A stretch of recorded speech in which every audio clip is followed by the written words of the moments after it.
Hi there, I'm Michelle the Painter, and this is Paint and Sip at Home.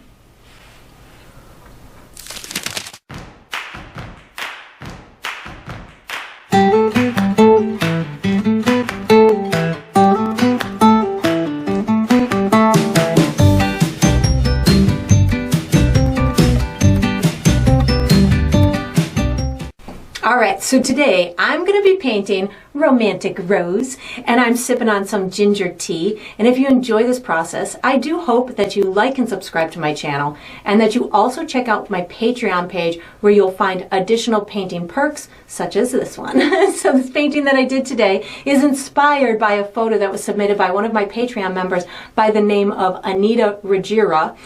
I have this benefit for my Patreon members whereby every now and again I'll put out a call for photos. They'll submit them. I take some of them, turn them into YouTube tutorials, and as a thank you, I will send the original painting off to whoever submitted the photo. So I hope she really enjoys this. I just thought it was such a romantic gesture. It's kind of like a love letter being put on somebody's car window. It's just a nice rose being put on somebody's front step. I just thought it was super, super pretty. So if you are interested in learning how you could submit your photos to me, or more about the Patreon membership program, because there's a bunch of other benefits that you get to use to amplify your artistic, creative painting skills, I have all of that information down below in the video description. So let's get painting and let's get sipping. Alright, so for my materials today, I'm going to be using a stretched and primed 16 by 20 inch canvas. If you're painting along, you can certainly switch up the size, but that's what I'll be using. I'm using acrylic paint today. My colors are titanium white, green oxide, ultramarine blue, chrome yellow, fire red, Mars black, and burnt sienna, which sometimes I call rust.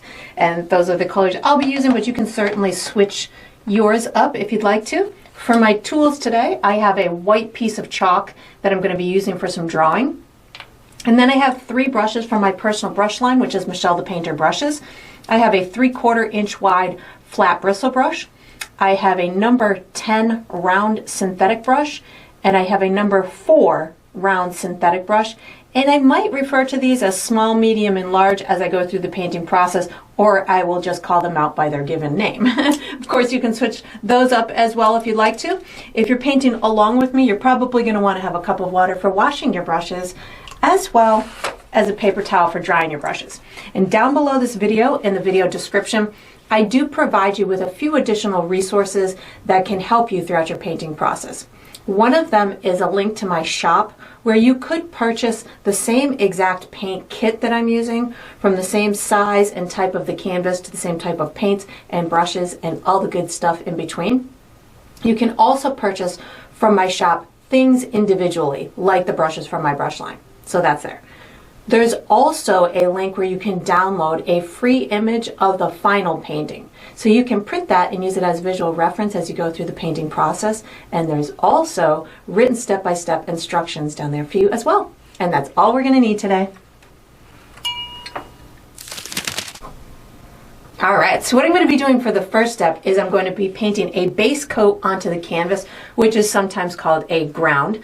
I'm going to be using my large bristle brush, and the only color I'm going to be using is burnt sienna.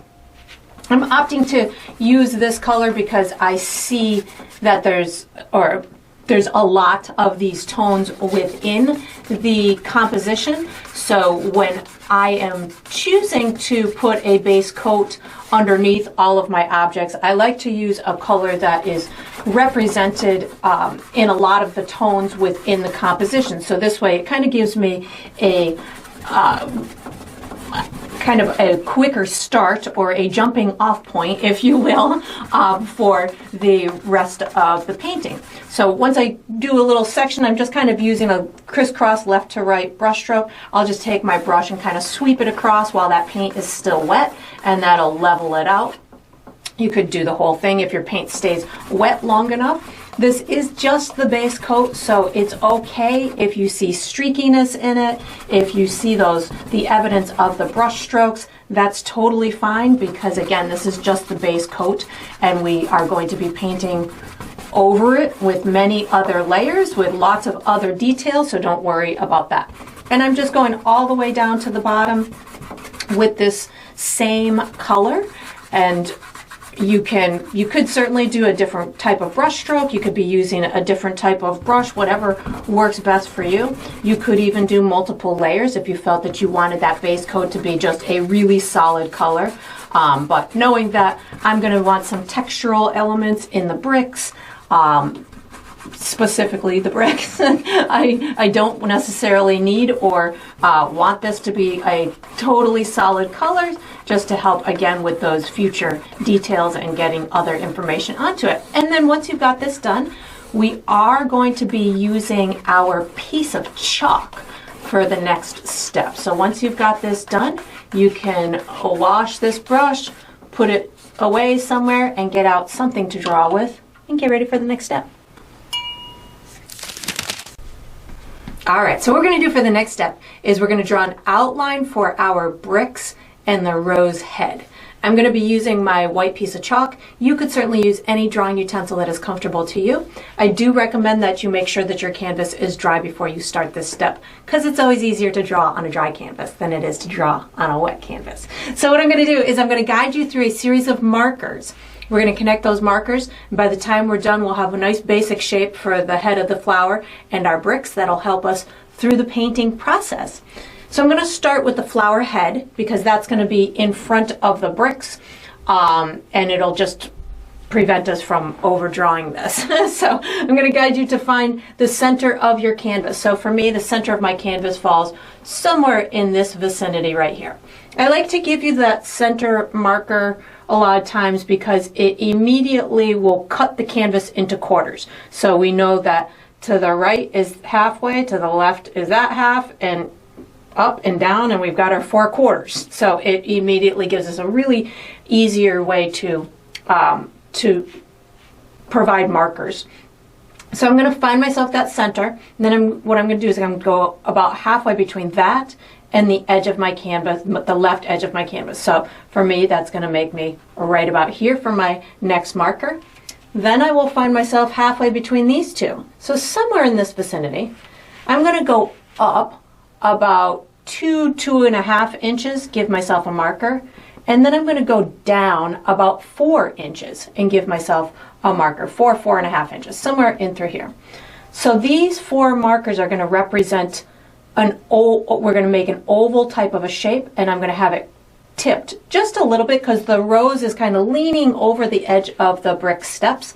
So as I draw this oval, it's going to be kind of skewed a little bit. So I'm going to take from here and just kind of sketch myself in an oval type of a shape. It doesn't have to be perfect.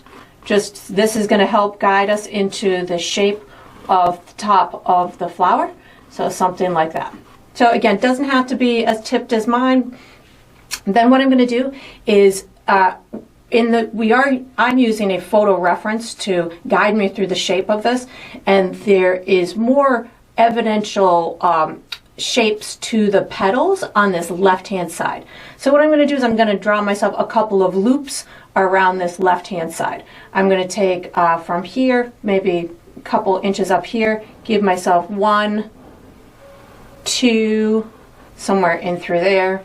Then I'm going to do another kind of big one in through here, and then I'm going to do another one down in through here.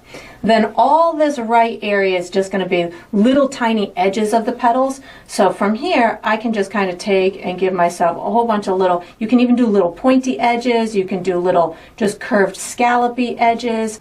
I can take this and just kind of go like this. You could even come outside of this oval a little bit if you wanted to. You could kind of bring it out in through here if you wanted to. Something like that, I think, is a good representation of the exterior shape of the flower. That's all we're going to do for that outline.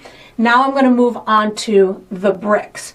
So in order to kind of get this to look like steps, I need to know where the ledge portion of that step is. So it's about, if this is my halfway marker, we still have that halfway marker. If you go up about 1 inch, 1.5 inches, that's going to be about where the ledge or the edge of the step is. So it's going to drop down here and it's going to be like that in through there.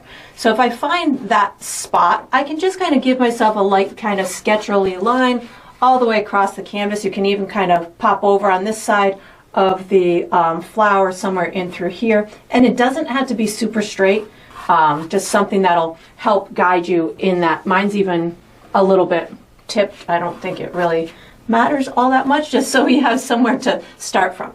So now that I've got that, I know that from this line down, it's flat, it's straight down. So I can make myself a couple of bricks. In the photo, there is the evidence of a long brick down at the bottom, a horizontal brick, and then we have the edges of the bricks from the step. So I'm going to start down at the bottom. I'm just going to come up from in the bottom left about an inch, and I'm going to give myself an uneven horizontal line, not super straight, and it's going to drop down maybe 5 inches, or let's see, if this is maybe 3 inches from the center of the canvas, that's where it drops down, and then maybe another 1.5 inches over, I'll do the sliver of another one. So in the photo, it's a little bit larger on the left than it is on the right. That'll be that one. And then there's 3 fronts to the bricks in through here. So I'm going to, on this right-hand side, I'm going to just go a little bit in from the edge and just give myself an uneven kind of vertical line and kind of scoop it down this corner, because in the picture there's a little scoop there. And then this one comes across. I'm about an inch away from the other brick, so this center line, this center area is going to be like the grout line. So I'm going to come over here. This one goes just past the corner of this one, and then I can go back up like this with an uneven line. Go to the left of that about an inch, 1.5 inches. Come down with an uneven line. When it comes down about an inch away from here, I'm going to just kind of curve or bump around that corner, and then horizontal until I am just almost to the left side of the oval. So the left side of the oval is right about here. I'm a little bit shy of that, and that's going to be the corner of that brick. And then the next one kind of hides a little bit behind the flower petals, so I can just kind of start here, maybe come down here, and then just curve it down at this corner and come all the way over to the left-hand side. So I have 3 fronts to the bricks. Now I've got to do the step. So the step is going to be at an angle, kind of going that way, and then it will come back, it'll end up being flat back here. So we're just seeing a little bit of the top side of the platform of the step. So the grout lines are going to be from here and here, right here and here, and they're going to go back in a diagonal. But I don't want them to go up too high in the canvas. So what I'm going to first do is I'm going to draw another horizontal line. I'm going to go over to the right-hand side of my canvas where the edge of the step is, and I'm going to go up about 1.5 inches, something like right about here, and then just draw a horizontal line across my canvas, skip over that flower, something like that. So this tells me that this is going to be kind of the flat side of the step, and then this is going to be the face of the next step going up. So I can take from this grout line and just kind of go back like this, diagonal. There's going to be another one kind of in through here, like that. And then there's, in the picture, there's like a little grout line in between this top of this brick to where it goes up. So I'm just going to draw another little line like this, and something maybe like this. So this is going to be more grout. And then over in through on this side, just another little, so these will be little grout lines in between the steps. And then as I go up the wall, there I need to make the faces of the bricks like I did down here. So I've got a big long one here. I know that that's really long, and a short one here. So this is going to be kind of the counterparts up on this step.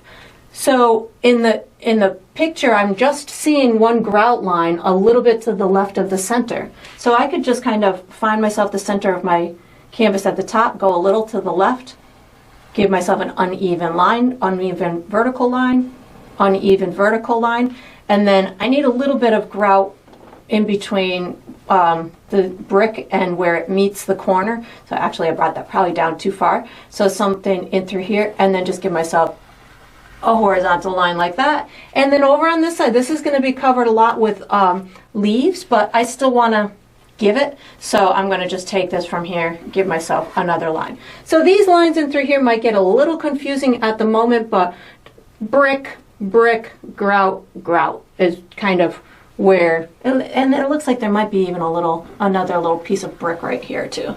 I'll just put that one in. And then that is all I'm doing for my outline. I am going to be using I think I'm going to use my large bristle brush for the next step. So once you've got this done, you can make any adjustments that you feel are necessary, put your chalk away, take out your large bristle brush, and get ready for the next step. All right, so what we're going to do for the next step is we are painting the base coat for the flower head, the bricks, and the grout. So we're doing our second layer onto the canvas. I'm using my large bristle brush to paint, but I'm going to use my number 4 round to pre-mix 2 custom colors. The colors I'm using in this step are everything except for green. So I'm using white, burnt sienna, black, red, yellow, and blue. I'm going to pre-mix a pink color for the base coat for the flower, and I'm going to call it peach color for some of the highlights, if you will, on the bricks, or some of the textural element on the bricks. So I'm going to pre-mix my colors first, and then we'll get into painting. I have pre-mixed my pink on my palette here so you can see where I'm headed. How I achieve this is just red and white. So I'm going for kind of a mid to light tone pink. About equal parts of both the red and the white will get you into about the same tonal value as I'm in. So that's going to be my pink color. Once I've got that, I can wash and dry my tool. And of course, yours doesn't have to be exactly the same tone as mine, but this is going to help me build my highlights and my shadows on top of it. And then this is my peach tone. So how I achieved this is burnt sienna, yellow, red. So yellow and red makes orange. And burnt sienna is going to neutralize it a little bit. And then the white is my 4th color, is going to give me the tonal value that I'm looking for. So this is going to be a color that I'm going to use not only in the texture of my bricks, but I might also use it a little bit in my leaves and or my grout and or my petals of my flowers. So it's going to be a great complementary color to use in a lot of places. So once I've got that, I get to just start painting. I'm going to do my grout first, then probably my bricks, and then my flower itself. Again, this is just my base coat, so I'm not going for anything super perfect right now. I just want to start my textural elements, give myself the foundation for each piece. So my grout sits the farthest back out of these 3 elements, so that's where I'm going to start.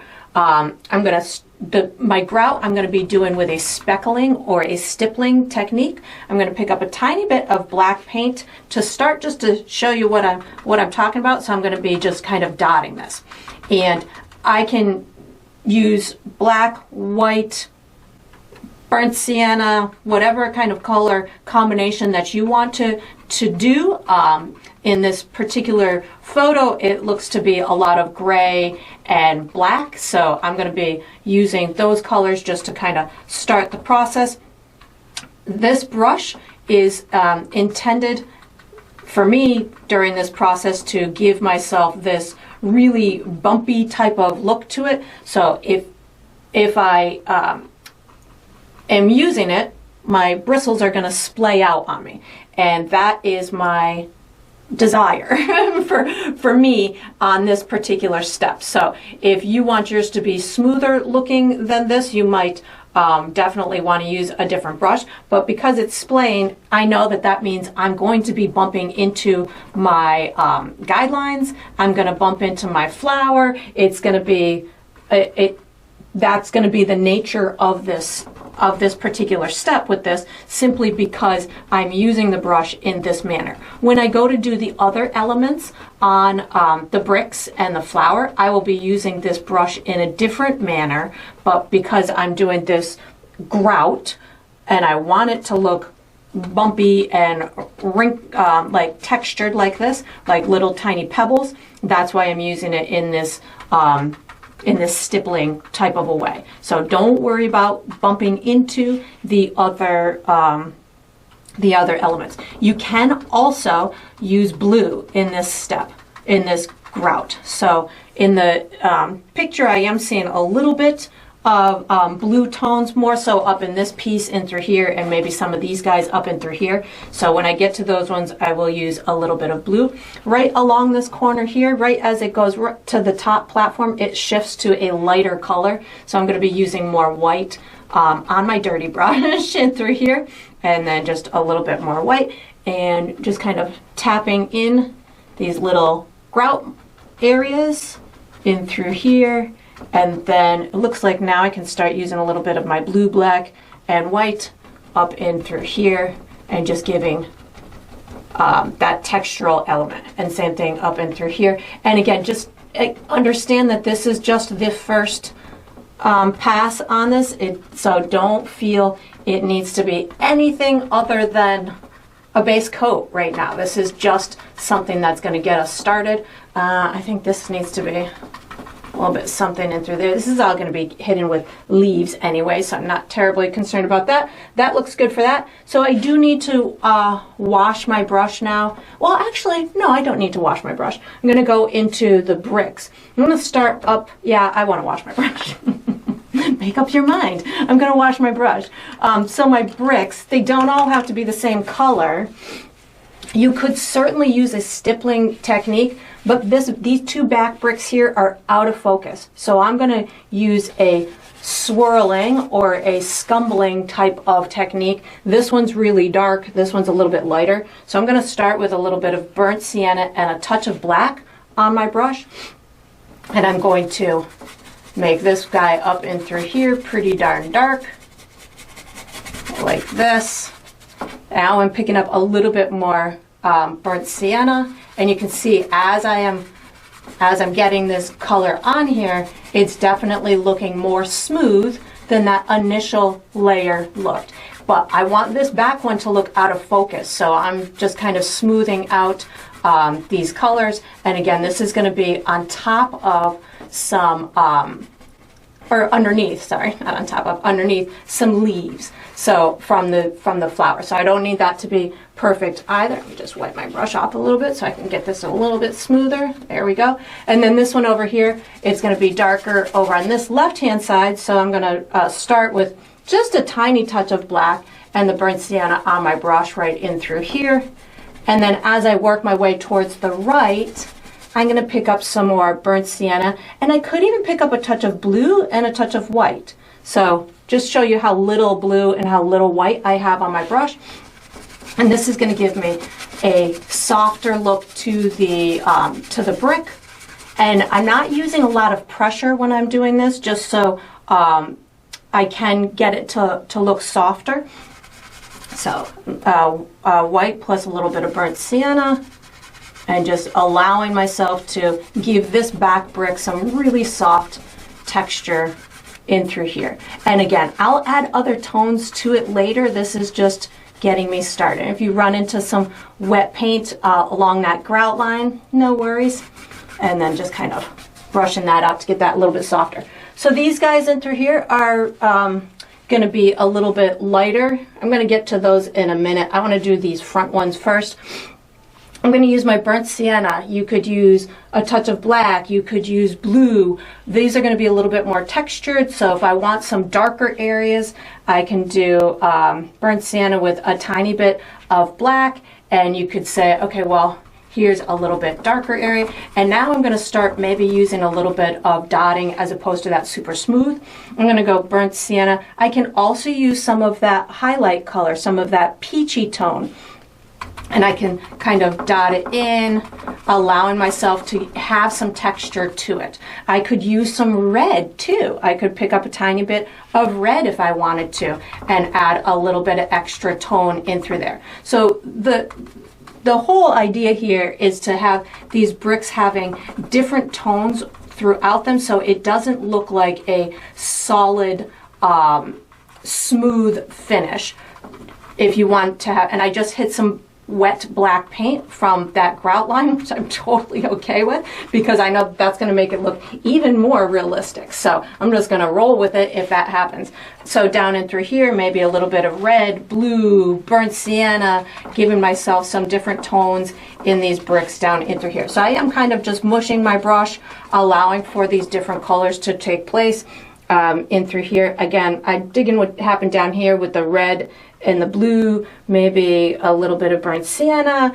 Just have fun with adding those colors in there, and don't be afraid to put those different tones in there, because bricks can come in all different kinds of colors. We'll add little speckles of highlights in a future step, but again, if you did want to start some of the little highlights, you can pick up some of that peachy tone and just kind of speckle it in here and there, and then just getting that that layer on there to, one, start the textural element of it, and two, get rid of any of that initial, or start getting rid of any of that initial kind of scratchiness from the first coat. So again, I'm picking up some burnt sienna, doing this one, maybe a little bit of red, maybe a little bit of blue, maybe a touch of white. You could, again, use lots of different tones in here to give yourself that natural kind of brick look. I'm going to pick up some of that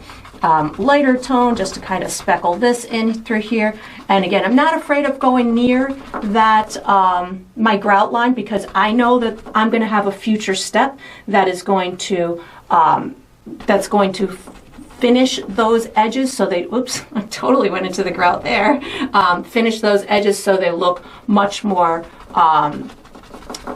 believable as brick edges. And then I just picked up some more red. So again, I'm using my red, blue, burnt sienna is my dominant color, a little bit of that highlight color if I want to. Up on these top edges, I'm going to use more of that highlight color, especially on this one right here. So I'm picking up some of that highlight color, and this one's going to be pretty light in this center area, and this is going to help the viewer understand where the edge of that brick is too, and it starts to go out of focus up in these top areas as well. So just kind of allowing myself to put another layer in through here, and we'll use a smaller brush on the more refined details later. I just kind of a lot of times like to use a bigger brush because it provides me with organic type of brush strokes, kind of forcing myself not to be too perfect, and allowing myself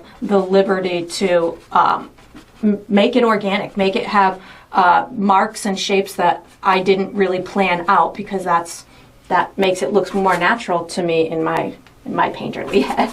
I just picked up a little bit more of that highlight color, and then once I've got these areas on, it's just a matter of putting the base coat on my flower. I am going to wash my brush because I want that to have its own pinkness to it, so I'm washing my brush, and then I'm drying my brush because I don't need too much moisture. So now I'm using a bigger brush to get these little scallops. This is where I'm going to need to control this tip. So what I'm going to do, I'm actually going to take my brush up, or my palette up, so you can see what I'm doing. I'm going to take my brush and squish it into the side. I'm loading my brush pretty heavy in those bristles and squishing it to bring my bristles back together. So this is just because I like to show you how you can use one brush for many different tasks, and now that my bristles are squished together, I can get these little scalloped edges, and you can probably detect that I've got pretty clean edges too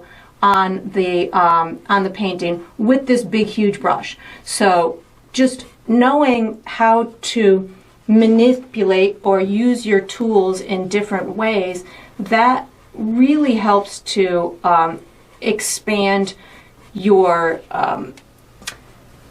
I don't want to call it necessarily your abilities, but it helps you to not be so reliant upon a tool that maybe it broke today. Maybe your favorite brush broke today and you want to paint and you don't have that brush at hand. You've only got this one. So how do you use this brush to do the task that your favorite brush is no longer there to do? So that's why I love being able to use you know, a brush for something that it's not necessarily built to do or intended to be used for. So now that I've got my edges, all I need to do is paint in this center area. I don't, again, need it to be a perfect coat because I know how much work I'm going to be doing on top of this later. So I'm doing a purposeful kind of directional brush stroke kind of around in a oval type of shape just because I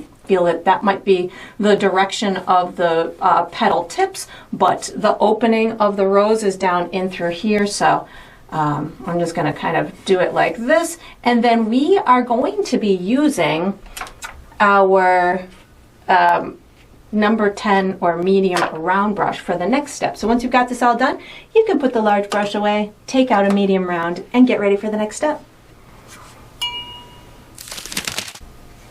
All right, so what we're going to do for the next step is we're going to finish the grout. I'm using my number 10 round brush. The colors I'm using are black, white, peach, red, and if I use any other colors, I'll let you know. I might use a little bit more blue too.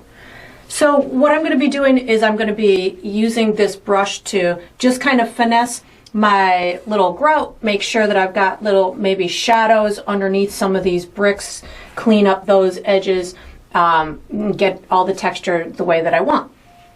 I want to pre-mix a kind of a brown tone, or I'll call it tan. I'm going to use my small brush to pre-mix that. So I have done it on my palette here. This I'm going to call tan. How I got to this was I used my peach and I added a touch of black and red to it. A touch of black and a touch of red, and that's going to give me, well, that was just too much brown, or too much black. A little bit more, here we go.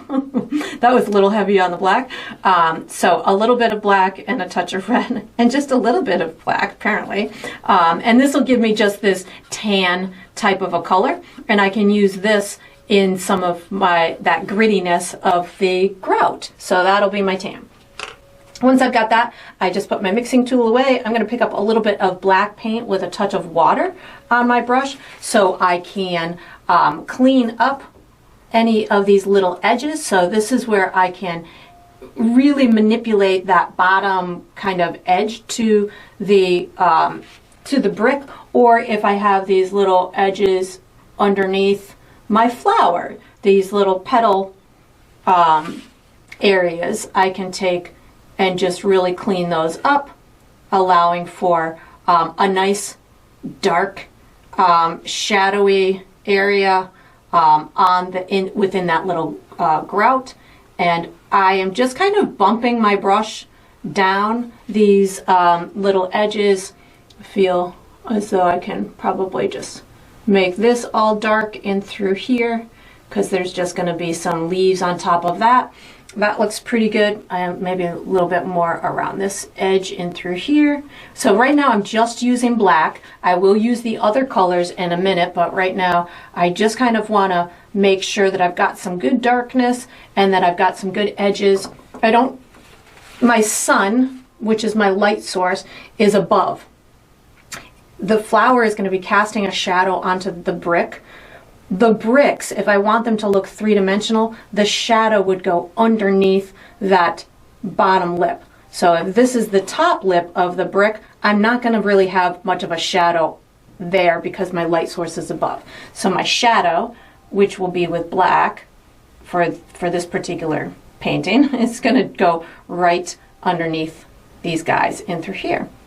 So, and again, just kind of making these uneven edges, something like that. And again, just going with a little bit of black,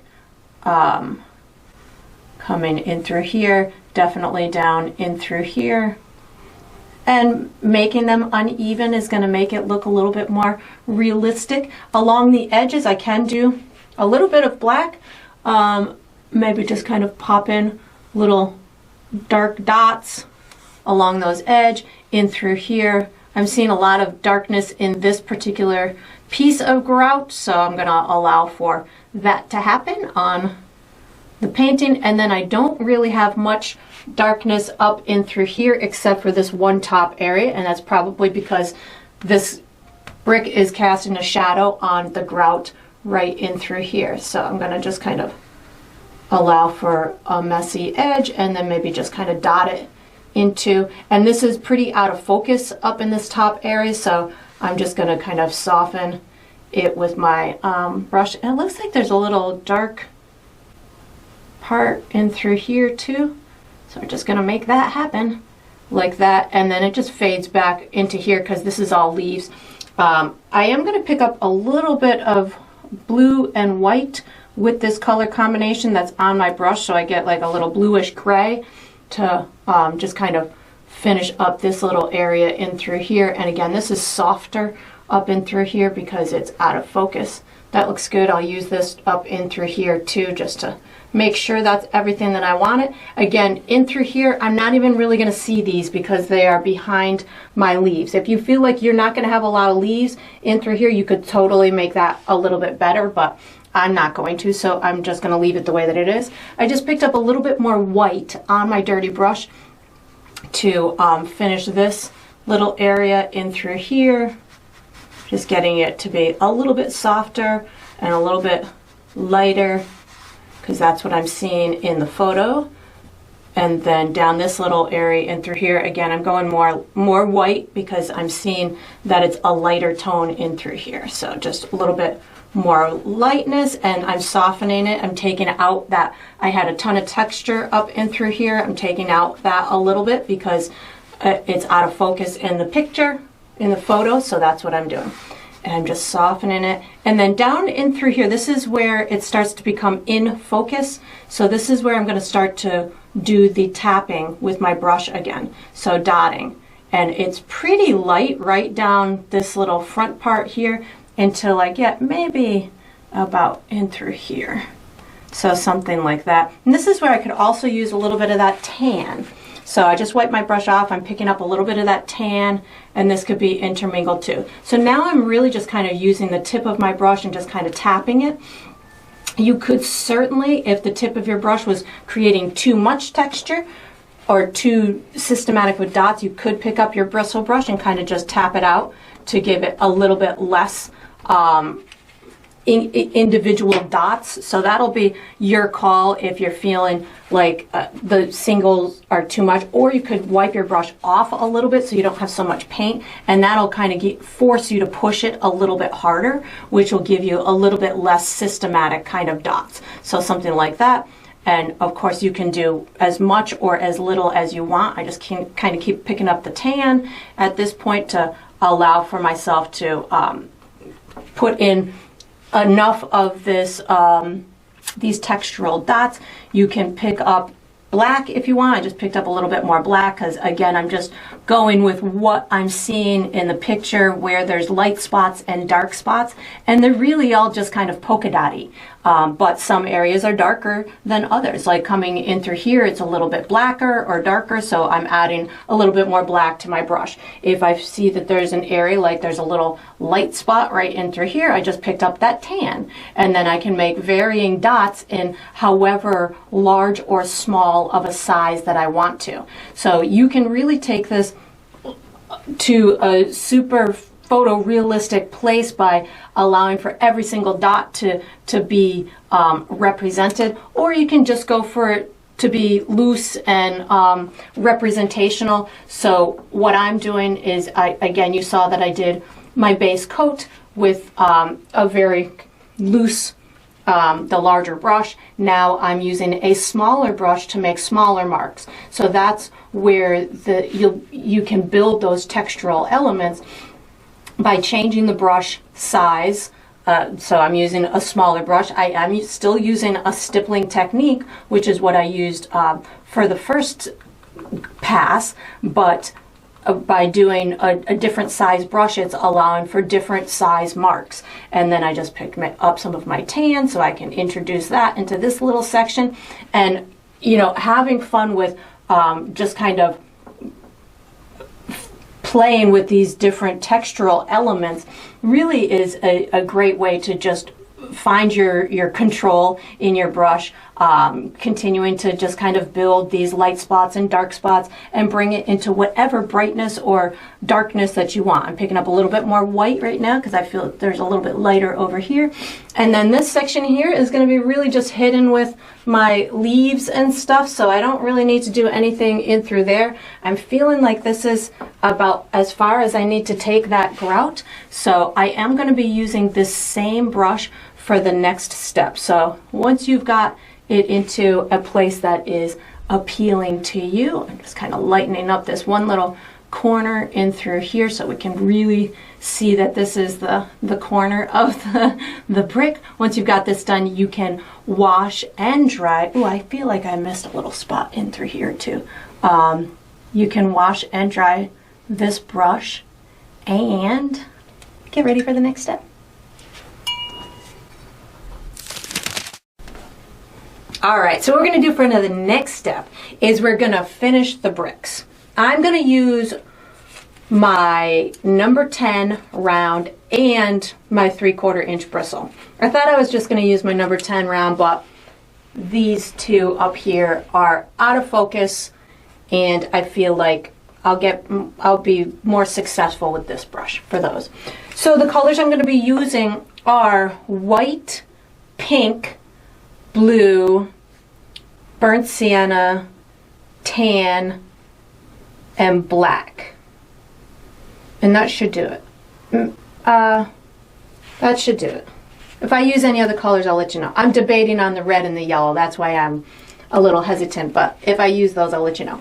So what I'm going to do is I'm going to do pretty similar to how I approached the grout, which is I'm going to be cleaning up the edges. These ones down here are going to get some highlighted chip stuff around the edges. Maybe I'll put a couple little scratches or divots in the bricks, and then these guys just need, especially this one, needs a second coat, and then I want to highlight some of the bottom in through here. So the highlights are going to come with the pink, the white, the that peachy color. I don't know if I said peach. I might have said tan. I meant to say peach, but I might use the tan too. So I'm going to start up here with these guys. I'm going to pick up a little bit of my burnt sienna and pink. So just a little bit of both colors, burnt sienna and pink. And this is going to give me a real soft edge down at the bottom. I'm just using my swirling type of brush stroke in order to get it on there. If I go up to the top and because I feel like I still see some scratches up there, I'll use our brush marks. I'll use a little bit more of my burnt sienna and maybe a touch of my blue. So burnt sienna and blue to give me a little bit more of a finished, polished look up at the top. Without washing my brush. So I might have still had a little bit of pink on there, and this again is just going for a out of focus type of appearance to it. Again, this is going to be hidden underneath my leaves, so I don't need to do anything more to kind of this corner in through here. If you felt that you wanted some more dots or like darker spots, you could pick up a little bit more of the burnt sienna and the blue, and you can put just like little kind of darker marks in through there. There are a couple in the photograph, so if you wanted to take it that far, you certainly could. And then just making sure this is all finished. And then on this side, I don't really feel like I have too much to do, so I'm just using the remnants on my brush. Again, this is going to be hidden with my my leaves, but I still want to make sure that it's fully painted in case there's little peekaboo spots that don't get covered by those flower leaves. So that's where I'm just kind of eyeballing it, making sure that I don't miss anything. So that looks pretty good. So now I'm gonna move down in through here. I So I think I'm going to switch brushes now because this is going to be more in focus. So I'm going to switch my brush to my number 10 round. I have this little spot in through here. I feel like this has some of my, I'm going to go burnt sienna.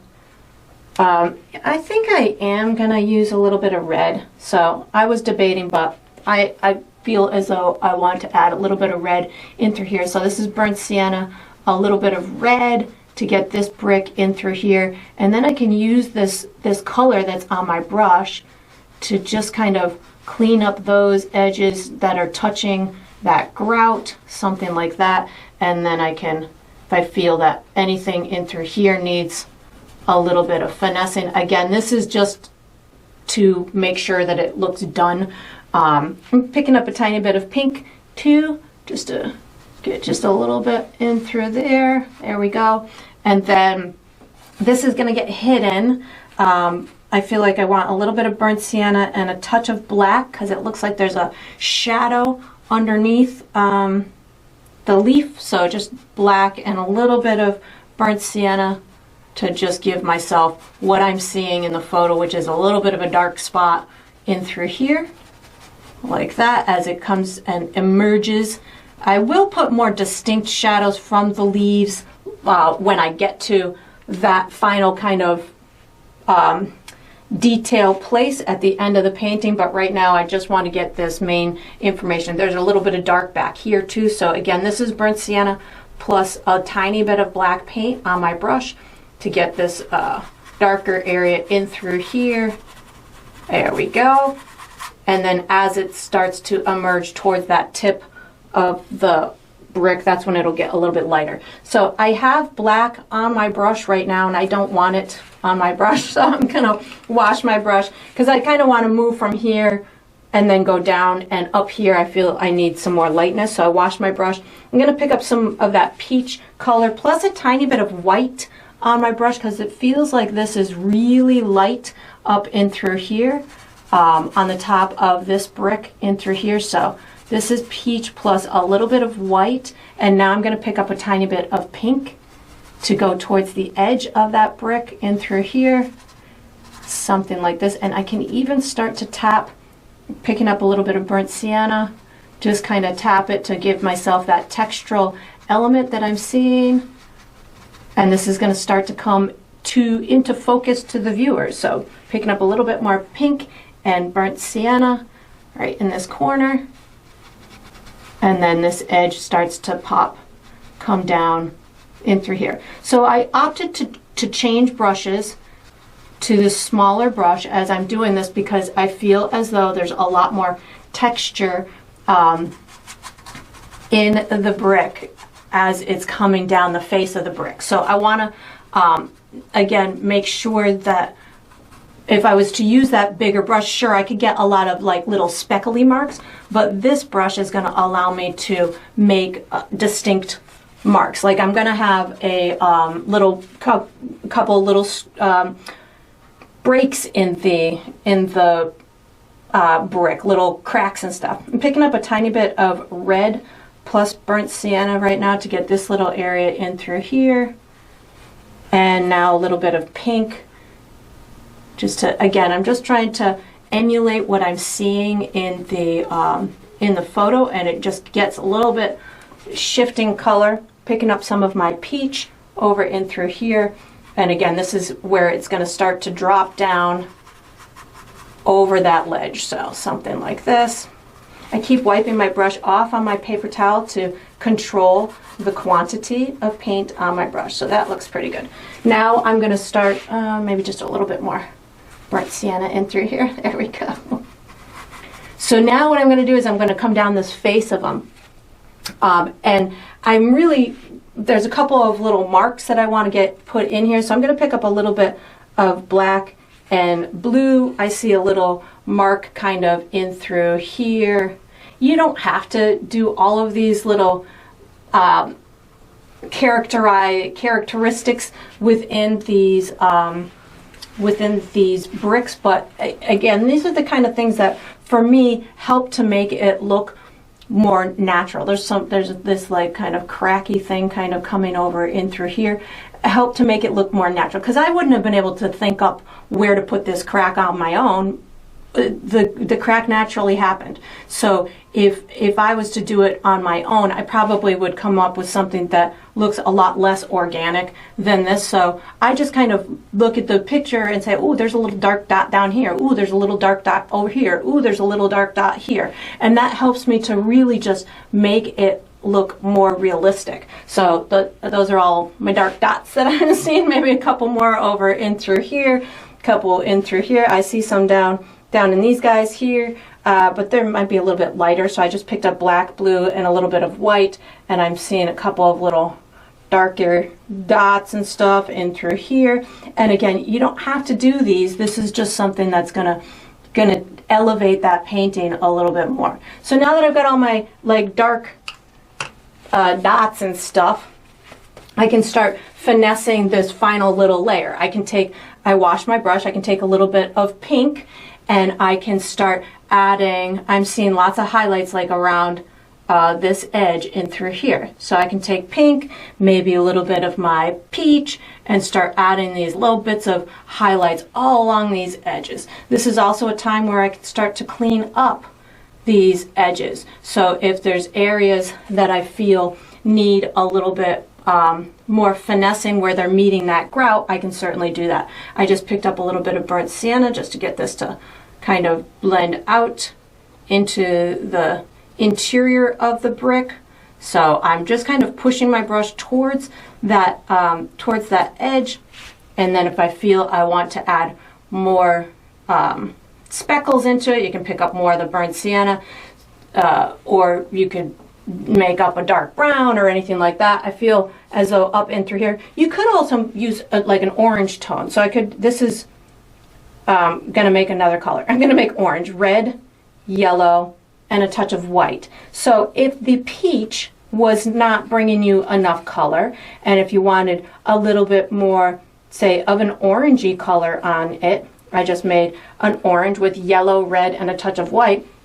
You could certainly start adding little bits of orange into it. That's going to just bring a whole nother kind of textural element to it. The trick, though, is to just not overpaint, not put too many different colors in, and get them to be cohesive with one another. So as I'm doing this, if I got that orange on there and I'm saying, well, it looks nice, but it doesn't connect with anywhere else, well, then I need to put it somewhere else. So I can take a little bit of that orange, and maybe like in the picture, there's a little kind of divot over here that I can take that orange and just kind of put a little bit in through here. I'm seeing some kind of like little bits of the orange specklies in through here.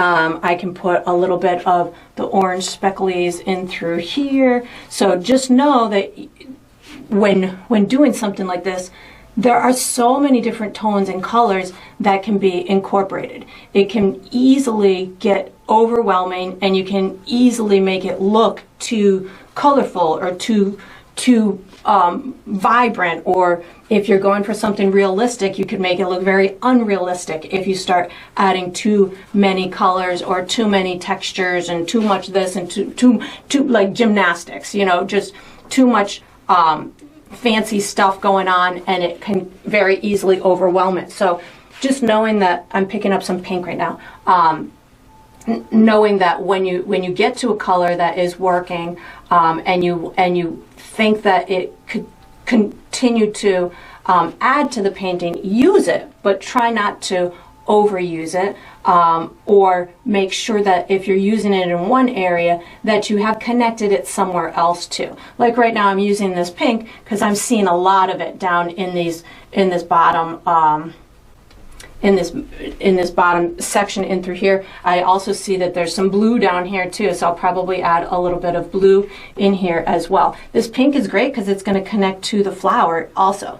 I'm adding some little highlights here. I'm seeing some in through here. So again, right now I'm just using the pink. Right now I see a little bit over here, and this is a great way to you know, explore texture and how you can get this was seemingly just a flat object a brick is a brick, right? But if you can bring these natural tones and elements, I'm picking up some burnt sienna with my with that pink tone that was on my brush. If you can get them all to just kind of work together and connect well, it's going to really make it look like a fully realized and realistic painting. And you don't always have to bring it into that realistic place, but if that's, you know, if you're striving for those type of effects, you can certainly attain them by allowing for these to use these type of colors. I'm going to pick up a little bit of blue and white for kind of like a light blue tone that I'm seeing down in this brick down in through here. Something like that. Again, these are just kind of little tones that I'm seeing in the brick, so I'm not quite sure how it's happening. Probably just the grout has turned color over time or something, but I'm thinking that that's looking pretty good. You could certainly go much farther on this than I have, but oh, I like this blue. I see it up here too. And if you see a color one place, it's probably going to be somewhere else too. So if you see the light blue in the brick down here, it's probably somewhere else too. So just keep your eye out elsewhere. And then once you've got this done, you can fiddle with it as much as you want. I see a little bit of this blue right in this guy here. Fiddle with it as much as you want. And then we're going to be using, I think I want to use this same brush for the next step. So once you've got this done, you can, boy, this is going to be hard to stop. I love doing these textural elements. Once you've got this done, you can wash and dry this medium brush and get ready for the next step. All right, so what we're going to do for the next step is we're going to paint the base coat for the leaves. I'm going to be using my number 10 round. The color I'm using is green. I don't think I'm going to use any other color because I want to keep this step very uncomplicated, and doing 100 little leaves can become very easily complicated. So we're just going to make some basic shapes for the leaves, put them in a place that is representational of where they are in the photo that I'm using as a reference today, and then we will build stems and highlights and shadows in a future step. So I'm going to start with just some green paint, and I see two little pointy leaves down here, so I'm just going to paint two little pointy leaves with green paint. So I'm going to take from here, and this one comes out right about here, and it comes down and just curls right around this little bottom point here. These leaves on this particular rose, these ones on these two leaves down here are kind of spiky on the edge. Not necessary to put those little spikes, but none of the other leaves I'm seeing little spikes, so we're lucking out with that. So once I've got those on there, my green, I'm using a student grade paint, which tends to be transparent or translucent, so you can see through it. It will look darker when it dries because it's going to see these colors that are underneath it. So it's great for me to just use as a base coat here.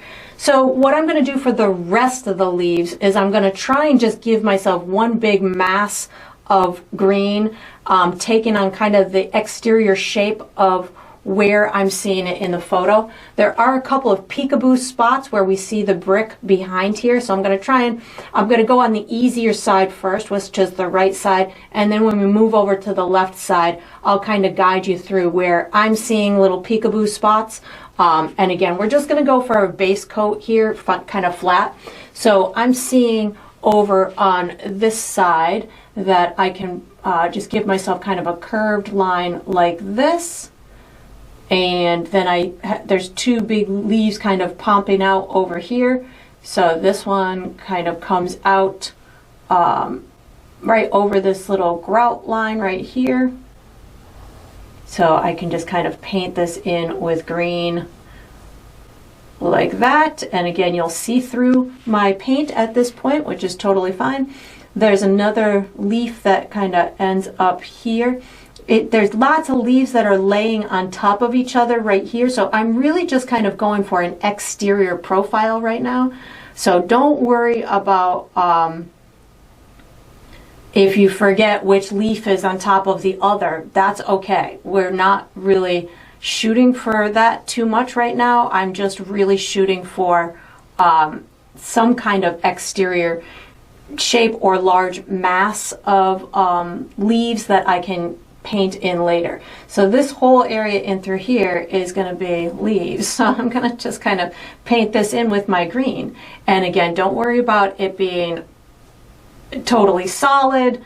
I am using a little bit of a directional brush stroke if I know where a leaf is going to go, but I'm, again, not terribly concerned. There's a leaf that's sticking out up in through here, so I'm going to put that on in through here. This one's kind of diagonally laid out, and then this kind of connects to this guy here, so I'm going to just let's see, I'm going to go like this, and then just connect these guys.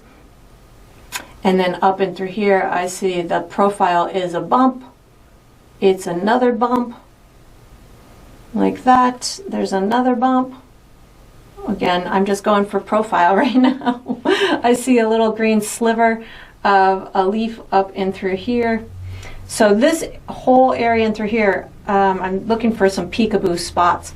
The stem is going to go right about in through here. I'm going to just kind of mark myself where that stem is.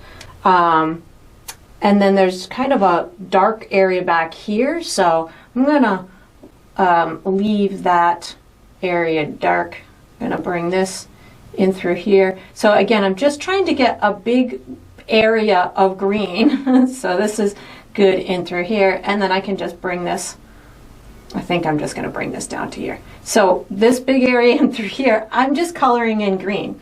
And again, I'm going to guide you through making this look much more representational of leaves, but I don't want to overcomplicate it. And for me, I can get very easily hung up on the little details, but when I can find myself let's take one simple step first, accomplish that, it makes for an easier build of the painting for me personally. So that's where I'm taking you guys into a place that my brain comprehends. So that was kind of the easiest part. Over here, I'm seeing like a big peekaboo spot in through here, and there's one kind of right next to here, the stem on both sides of the stem. I think they're pretty important to get the depth into the painting. So I'm going to create those little peekaboo spots. So this is going to be just what will be the edges of the, oh, that was a little bit too high, the edges of the leaves, but I'm leaving some of that brown or that burnt sienna, whatever tone you have back there, I'm leaving that visible, so it will create this little like peekaboo spot. Maybe this needs to come out here, so we can see through it. And then on the sides of this stem, there's a little kind of peekaboo spot in through there. Can bring this here, and then I'm thinking that that's going to be a pretty good little peekaboo spot back there. This will all make sense in about a half of a second. So peekaboo, peekaboo, peekaboo. And then I'm going to make a couple of lines up and through here. I got a little peekaboo spot up here, so we're going to go bring this down like that. And there's I think there's just a little, couple of little spots up and through here. There we go. That looks good.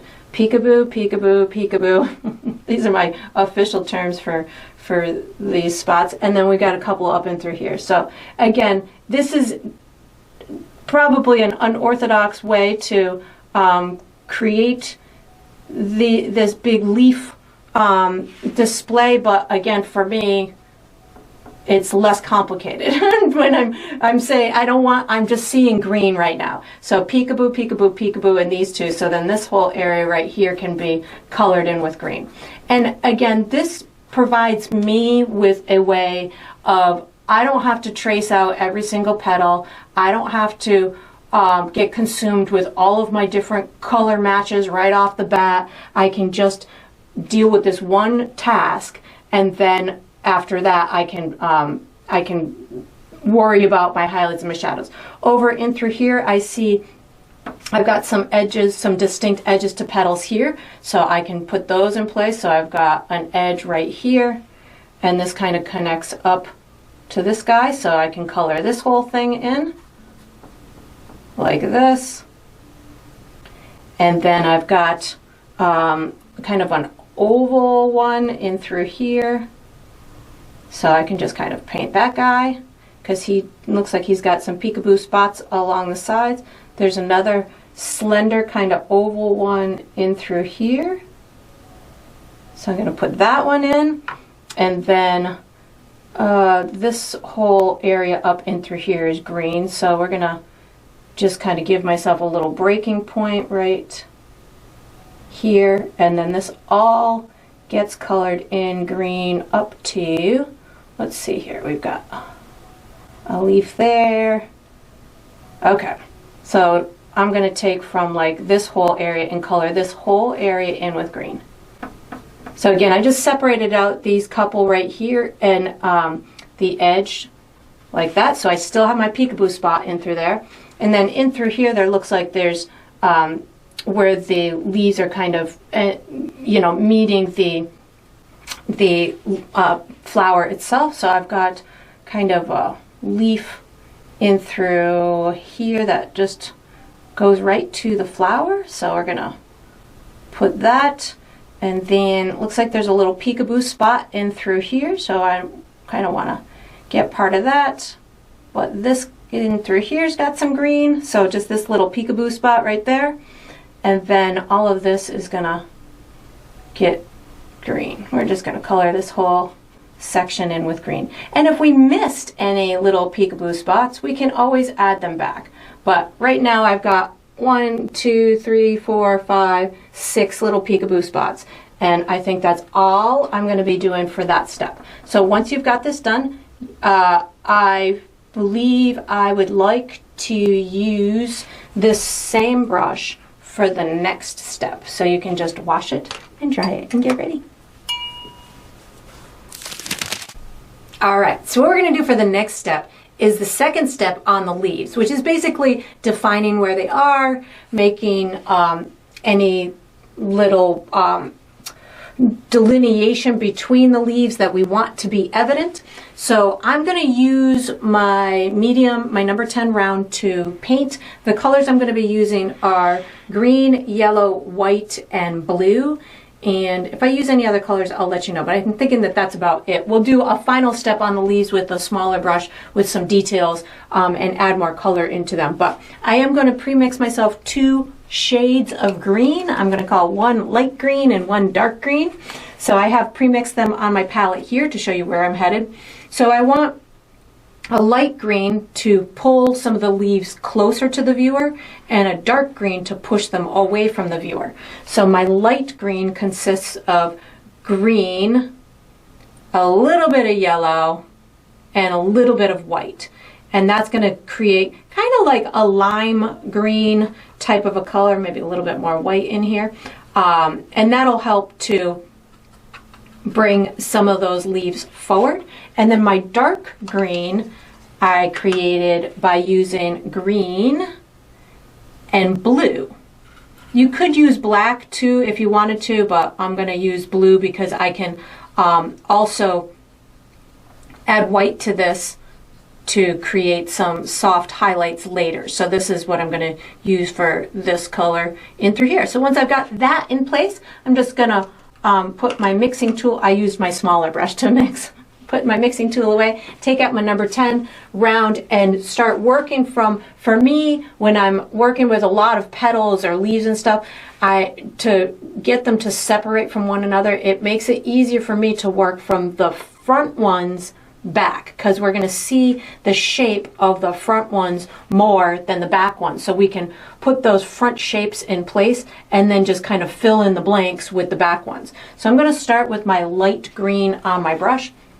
And in the picture, in the photo I'm using, I see a front one right in through here. So I can use that light green plus some of my green oxide. I just picked up green oxide on my brush to get this one to just pop out and be right visible to the viewer. So I'm seeing some other front ones in through here, so I'm going to pick up some of my light green. I see one kind of in through here, so I'm going to just kind of pop this out. Oh, this takes up this little peekaboo spot. That's what this peekaboo spot was right here. So this is going to be a front one. And I am using a directional brush stroke at this point, which is going to be kind of the direction that the veins would be going in. There's very little detail in this painting for us to see those kind of details, but if you can detect them and want to put them in, feel free to do so. There's another front leaf right in through here that kind of sits right next to this guy, but it looks like it probably goes right behind that one. Maybe I'm going to pick up a little bit of white just so I can see this little tip better. There we go. So I can see that one in front of that one. Picking up some of my light green, and then this one just kind of comes in through here. And again, you don't have to put every leaf exactly where I'm putting it. I am just doing it based on what I'm seeing in the picture. Then this one is a front one, so again, just kind of adding my second layer with you can use a combination of the light green and the green oxide. This one in through here comes right at the viewer, or right towards me. I can see the tip of it, so the vein on this one kind of goes down that center in through there. And you can also use this step to reshape if you wanted to. So if you wanted, like I see that this has a little fun shape at the tip, but again, I'm taking mine where I see it in the photo. You don't have to take it this far. This is another leaf, front leaf right in through here that I see. We're just seeing the side of it. Maybe a little bit more green oxide there because that was a little light. This is also a front leaf over here. So I'm going to put this kind of edge in through here. And this one's not super bright, so I'm going to just pick up some of my green oxide with my whatever's on my dirty brush. So I'm really looking to just make sure I have a second coat right now, that I have whatever is going to be my front leaves kind of identified, and we can push back the other ones. So these were the brightest ones. Actually, there's a pretty bright one right in through here that I'm seeing now. These are kind of the brightest ones that I'm seeing, or the yellowish greenish ones. There are a couple of light ones that are in the front that are not so yellowy green like this. So I'm going to actually use my green. I'm going to wash my brush, and I'm going to use green oxide plus a little bit of white for some of these other ones. So green oxide plus a little bit of white, because this one in through here seems to be pretty light, but not so yellowy green like some of the other ones. So it's a front one, and it has some of that light green like on the edge. So you could, I just picked up some of the light green to put on this edge over here. But these little nuances of additional colors on these leaves, I will finesse in my future detail step. So that color combination with the green oxide with a touch of white is going to work for probably the majority. Oh, so I have a little bristle on my, the majority of these other front leaves before we get into the really back ones, which are going to use that dark green. So I'm going to just kind of use that. I have a bristle that's in my paint that I'm not digging, but we'll figure that part out later. So this is another kind of front leaf that I'm going to use green oxide plus a teeny touch of white paint. So this is going to, think of this as kind of like the mid-tone, if you will, and before I get into the darkest tone, or the dark green that I created. You could just use green oxide too, because putting just a second coat of the green oxide on top of what you already did is going to make it lighter anyway. So you can see how those are popping out. I'm going to use some green oxide plus a tiny touch of white. On this guy up here, I see a lighter one up and through here. And this kind of comes in through here.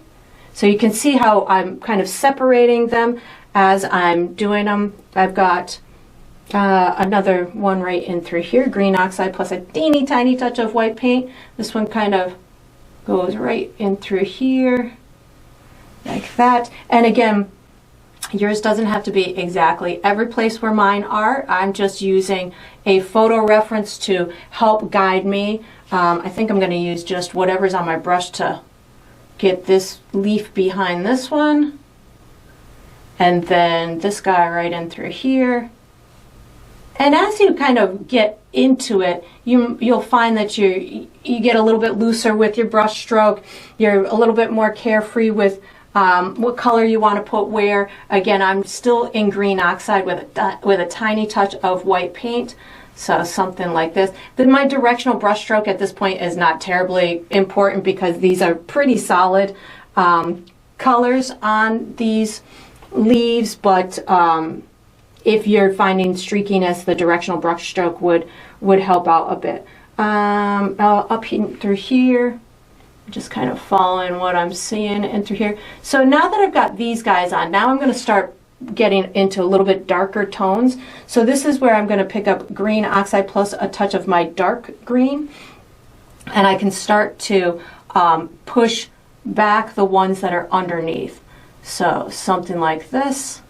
And again, we will add more depth to it as I put the final layers and stuff on. But this one, that one probably could have gotten a little green oxide, but that's okay. And then just kind of filling in these little back ones with whatever's on my brush right now to just get a second layer in there, push some of them back. This one in through here. Looks like there's one that just kind of goes around like this. These, I'm telling you, they're very similar tone, a lot of these leaves, so you might not even by the time you're done detect the difference between some of them, but that's what the photo is showing, so that's what we're going for here. Again, green oxide plus a touch of the dark green is on my brush, and whatever remnants of anything else were on my brush too. So dark green and green oxide, and then just kind of filling in these. I feel like I have a little bit of something lighter on my brush, so I'm going to wash my brush. Hold on 1 second. There we go. And then I'm going just dark green for a second because I feel like my dark green is going to push back. This is going to be in the shadows underneath there. We're going to have some darkness underneath here. And this will get darker as it dries too because it's got the blue in it. And maybe a little bit over in through this guy, in through here. And then I think I'm going to pick up some green oxide to hit these last little ones up in through here. So again, the front ones were those light green. The middle ones were green oxide plus a little bit of white if you felt you wanted them to pop a little bit. And then the back ones were the dark green and green oxide if you felt that you needed it. But again, yours doesn't have to be exactly every place that mine are. I am going to be doing another step to put the little tiny edges on them and stems and stuff like that, but I think this is about as far as I need to take this at this time. So once you've got this done, I am going to be using my number 4 round for the next step. So, ooh, this, I got to get this little guy down here. Light green is going on my brush. So once you've got this done, you can put this brush away, take out the number 4 round, and get ready for the next step. All right, so what we're going to do for the next step is we're going to finish the leaves. I'm using my number 4 round brush. The colors I'm going to use are all 3 of my green tones. So green oxide, light green, and dark green. I'll most likely use a little bit of black, yellow, white, and maybe a little bit of burnt sienna as well. And maybe some ultramarine blue, but I'm not sure about that. So what I'm going to do, I want to put one final little pop on these. I need stems, I need highlights, I need darker shadows. So what I'm going to do is I'm going to start with my dark shadows and work my way to the light, and we'll put on some stems once we've got all of these leaves in their desired places, because the stems are going to kind of be behind and poking out here and there. So I'm going to start with a little bit of my dark green and a touch of black on my brush, because I know that, and maybe a little bit of water too. I know that somewhere like this guy here in the photo is really pretty dark. So I can take a little bit of that dark green and black on my brush and push that shadow deeper or make it a little bit darker, so we've got more dimension underneath that, that one leaf. So that will help that leaf stand out more on top of the one underneath. And then if I needed to put any more paint on this guy here, I can pick up either whatever color I'm going to need, which for me, I just picked up a little bit of my green oxide on my dirty brush just to kind of blend it out.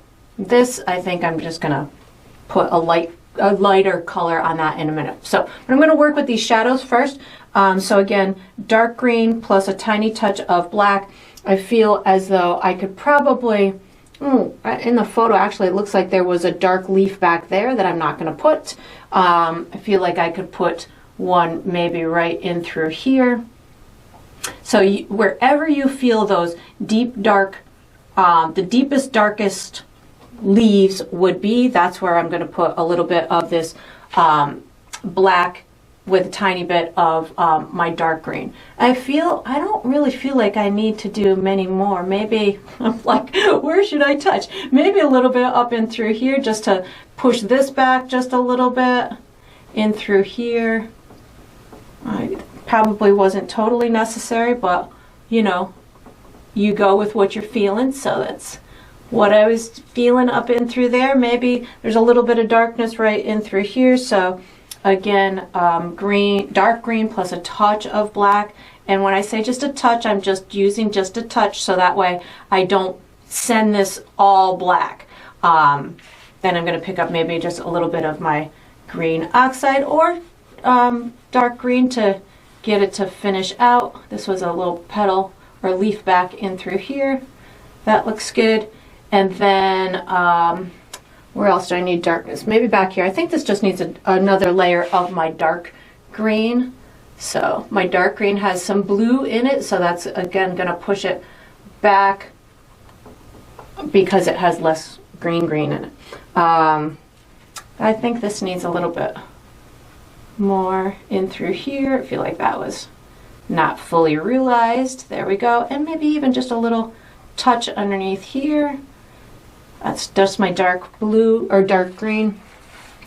And then I'm thinking that that's probably all I need for those darkest dark of areas. Maybe a little bit right underneath here to put a shadow from the flower onto this little guy right here. So again, black plus a little bit of my dark green, and that's going just right on this edge of the flower, the leaf as it's coming out, and then just a little bit of my green oxide.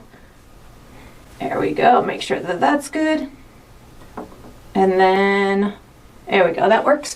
And then the rest I'm gonna I want to put just another layer on just to finesse them a little bit. They really don't need a whole heck of a lot, but I can see that some of them do need a little bit of finessing. So I'm going to, like, in through here, I definitely need another layer of my dark blue. And this is the time where I'm looking for little areas that might need another coat on them. Again, these flower or these leaves in this particular photograph there's not a ton of detail to them, so I'm looking for color patterns, looking for where those bluer tones are or the darker tones, looking for any spots that I might have missed with my initial layers. I think that looks pretty good. So now I'm gonna just kind of work my way to the light. So my next color is my green oxide, and my dark blue. So I can use a combination of those to work my way from those darker leaves forward. So whereas when I did the first layer, I worked from the exterior, the bigger leaves, and worked back. Now that I'm doing my final details, I'm doing the smaller areas behind and working my way forward. It just makes, again, that building process a little bit easier for me, so that way I don't run into any areas that I miss, or this will also help me to build little edges on top of areas that might not have been finished. So if I'm doing this one in through here, sits in front of that one, so it would make sense to do this one last. So if I bump into it from the underneath leaf, I can correct it when I go to do that that top one. So just making sure I've got all these layers on here. So this is just green oxide right now, just making sure I've got good coats on a lot of them. This guy back here I think needs another coat, and then I will I'm going to start to add any little textural detail that I think might work. So on, let's say, a leaf like this, I see in the photo that the edge is a little bit lighter. So this is where I could use my green oxide plus a tiny bit of white if I wanted to, and I could say, okay, well, this edge is just a little bit lighter in through here, so I can lighten up that edge, and then I can just pull back in the direction that I see those veins being pulled in the photo, and that's going to give me a beautiful highlighted little edge to that. I do also see that there's a little bit of a bluish color to it, so I could pick up a little bit of my dark green, which has blue in it, and I could do that over on this side where I see it in the photo. So that would be a way to do that. I noticed that this guy in through here, it definitely needs another layer, so I'm going to go for some green oxide and dark green just to get this guy underneath here fully painted like that. And then before I go on, see if there's any others. I thought that I had all the ones underneath. Maybe I kind of missed that one, so just taking a second to make sure I don't miss any more. That looks good. There we go. I think that looks good. So I'm going to approach the rest kind of similar to how I did this one, because the rest are kind of in front and are going to have a lighter cast to them. So I'm going to go with green oxide. Like on this one, I see that it's going to be a little kind of lighter, maybe green oxide with a touch of white. And I can take this and I can say, all right, well, it's a little bit lighter in through here. So this will help to get that edge to stick out from the one that it's underneath. And again, I'm using a directional brush stroke, but there's not a ton of detail on these. Again, you could also use your light green. So I just picked up a touch of my light green to hit this edge over in through here, and then just get it to blend back. And I keep picking up my green oxide as kind of my safe color. I will use my green oxide as my blending help. So as I go through this, if I want that edge to have a little bit of a lightness to it, but still work with the rest of the leaf, that's where my green oxide, I just pick up my green oxide to help me out. So this one in through here, I see that the leaf comes out to the viewer a little bit more. So this, I can use a little bit more white on this edge in through here that comes out to the viewer a little bit more. And then I can just wipe my brush off, pick up a little bit of green oxide, and get it to blend darker into that center of that leaf. So that'll get this edge to pop out to the viewer. I also see there's a little tiny highlight on that back edge, so I just picked up a little bit of my light green. So as long as I've got the predominant color on them, again, there's not a lot of detail on these ones, so I'm just going to kind of fly through now and talk as I'm doing them. So this one in through here, I see quite a bit of blue, so I'm going to use my dark green plus a little bit of white. So the dark green has blue in it, whereas the green oxide doesn't. So this will make this one look a little, or you could use green oxide plus blue. You can do it either way, but there was a little bit of highlight on here, so that's where I wanted to use a tiny bit of white as well, so that leaf popped out just a little bit more. And then just making sure that I've got it all the way to the edges so it pops out if I wanted to. If I don't want it to, then I can certainly just make it the same tonal value as whatever is sitting behind it. And I'll put some petals on in a minute, or stems. So green oxide and white is going on my brush for this one.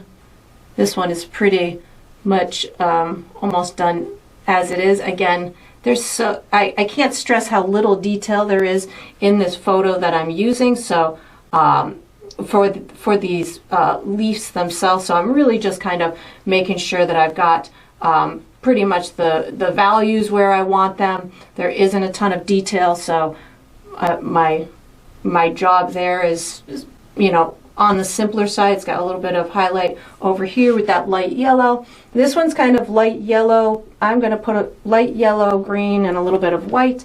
I see it kind of goes out like this. So I'm going to just put a little bit of that in through there. And again, trying to have fun doing these is, for me, an important piece, because again, when you're doing something that has such high, well, it could have high detail to it.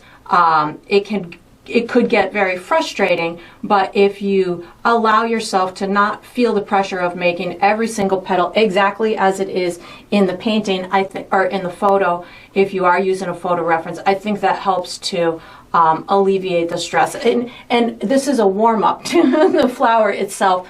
So I'm kind of flipping right now from one leaf to the other as I've got a color on my brush that I feel would work somewhere else. I am just, so I don't have to switch colors on every leaf. If I find that I've got something on my brush that is going to work somewhere else, I'm just going to go there. So that way I don't have to keep switching for every single independent leaf.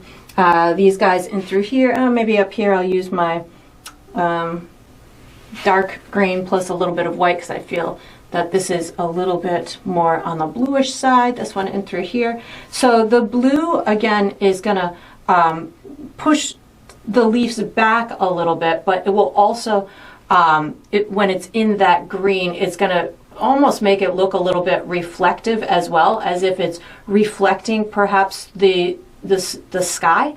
So when you see leaves, they do have a shine to them, and if you are seeing more blue in them, they might be reflecting, like I feel like this one wants more blue. they may be reflecting the sky. So just know, whenever you're doing anything that has perhaps a shiny surface to it, and it's outdoors, eyes, leaves, you know, anything, water, of course, can reflect those hues of the sky, and the sky is in a bright sunny day is going to have blue tones to it. So as you're going through your process, you know, if you're seeing blue in that object, it may not be because that's the color of the object. It could be because it's reflecting something in the atmosphere, and that's a telltale sign that it is a shiny object, which leaves can very well be. So you can see I'm just kind of flying through right now. I'm just using a combination of those greens plus a little bit of white. I did use a little bit of extra blue on a couple of those other ones. I can use a little bit of light green on this one, because I feel that this one's got some fun aspects to the edge of it, like that. Some green oxide. And so I'm really just going for another coat on all of these leaves, and then I'm going to hit the little stems. These guys have little bright edges to some of these. The stems and the veins will bring this all together. This one's got a bright edge over here, and you can see as I'm kind of finalizing or putting these last little leaves in, I'm being much more carefree.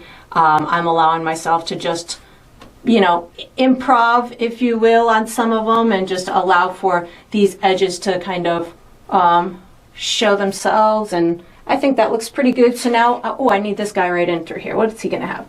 Maybe a little bit of dark green and light green on my brush. Let's just get that guy another coat. There we go. So now I've got my my stems and any little veins that I feel would benefit me to put in place. So that this is definitely a stem. So I'm going yellow. I'm going to go with my light green plus yellow, white, and burnt sienna for these guys. So I'm going to start with a little bit of yellow, white, and burnt sienna on my brush at the same time.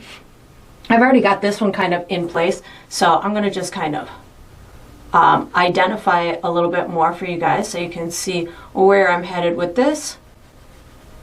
And this is going to just pull that stem right up in through there. I can pull stems from anywhere. I think I need a little bit more yellow on my brush. I can pull stems from anywhere. So like this leaf in through here, I'm seeing that there's a stem kind of coming out here, and then it meets the leaf and then just drops down. It goes over onto the other side in through here and just kind of crosses over into here and maybe goes up that little leaf in through there. So you can really have fun with where you put them. I again am being steered by where I'm seeing them in the photograph. I've got a little one kind of coming out in through here. This one kind of comes in through here and goes up here. You can use the yellow, white, burnt sienna. There's little stems coming. Oh, this one's a confusing one. It's kind of coming in through here and here. I'm not quite sure. It must go right behind this guy here, like that. There's another one in through here. So I'm using the burnt sienna so you can really see the difference between the stem versus the, oh, I'm going to put this right here too. We've got little highlights here that I missed. I'm doing it this way so you can really see the difference between the stem and the leaf. So once I've got it on here, I'll just come back with a little bit of enhanced, maybe a little yellow hue or something to push it even further. But these little stems can come sneaking out from behind one of the other leaves, and they can create some little veins in the leaf if you want to, or they cannot, whatever visually makes sense to you. Like this guy can come here and then over here and, you know, come out like that. So you don't need to make it a ton. You don't need to make 100 of them everywhere. You can just pop them in the back. Over here you can do little faint ones with a little bit more burnt sienna on your brush. If you felt that you wanted a faint little vein going up one of these, you can, I just put a little bit of water on my brush. I can take this and just kind of use that same kind of color combination and just pull these little veins down into the leaves themselves. So I'm really just kind of allowing myself a carefree application at this point, adding little highlights here and there if I felt that that would benefit me. And then once I've got those stems on there and the little veins, if I felt that I wanted any more, I could certainly add more. I could add more, a little bit yellow and white if I wanted just a little extra pop of a highlight on any of them. But I'm thinking that that is pretty good and all I really need to do for this part. So I think I'm going to call it. If you want to do any additional bits to yours, feel free to do so. We are going to use this same brush, the number 4 round, for the next step. So once you've got yours done, you know, you keep adding little highlights on the edges of these leaves if you want to. And then once you've got it done, you can wash and dry this smaller round and get ready for the next step. All right, so what we're going to do for the next step is we are going to start the petals on the head of the flower. I'm going to be using my number 4 round brush. The colors I'm going to use are pink, burnt sienna, and white. And what I'm going to be doing is I'm going to be, in essence, kind of starting the petals by explaining or putting onto the flower where the center is going to be. So the center, the flower is kind of tipped down. We're going to have the darkest area in the center somewhere around here. And I'm saying it's the center of the flower because that's where all the petals would converge. And in the photo, it's kind of right in through here. So, and then these petals out here are open and they're lighter because they are taking on more of the light from the sky. So it's going to be darker on the interior of the flower and lighter as it gets out towards the outside. So I'm going to be using my pink and burnt sienna to start this dark area. And I'm also going to be using that to start the shadow making of the interior of each of the petals. So it'll kind of put the petals in place as I'm doing this. As I get towards the top, the pink and the burnt sienna are going to be really dark. So I'm going to transition into a lighter color with my pink and white up at the top. But I'll show you how I'm going to start this. I'm going to start it dark with that darker interior, and I'm going to lay out kind of those shadows throughout the petals, and then we'll do kind of a first layer onto the petals so we can start that process. So I'm going to start with a little bit of burnt sienna and pink on my brush at the same time. So for me, in the photo, I'm seeing the center in through here. So I'm going to take both of these colors, and I'm just going to give myself kind of this organic area type of a shape. So it's not a super circular kind of shape in the photo. It's more of just, or I don't know how else to say it other than an organic kind of shape. I'm putting more burnt sienna so it looks a little bit more rusty of a tone in through there. So that's pretty good for that start of that interior section. So I don't just want that to be the only dark section. So it's got to kind of morph its way out into the other petals. So I'm going to still use my burnt sienna and my pink. And what I'm going to do, when I think of a rose, I think of it in the petals kind of coming out in a circular type of way.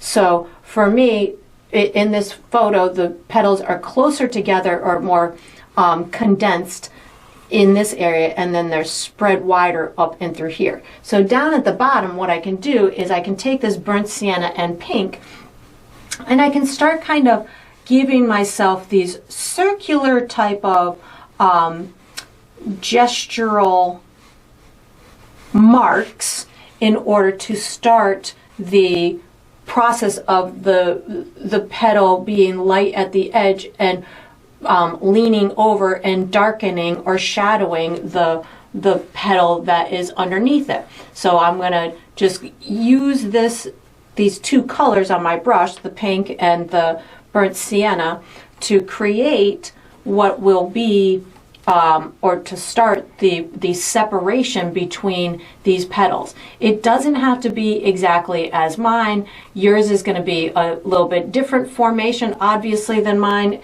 You could always take, if you have access to the photo that I'm using, you could always take and kind of use that as a model and make every single petal exactly as you're seeing it in that photo. That would be, you know, wherever you want to take it is totally fine. So once I've got some of these darker areas down on the bottom, maybe a little bit more down in through here, I think I need a little bit more burnt sienna.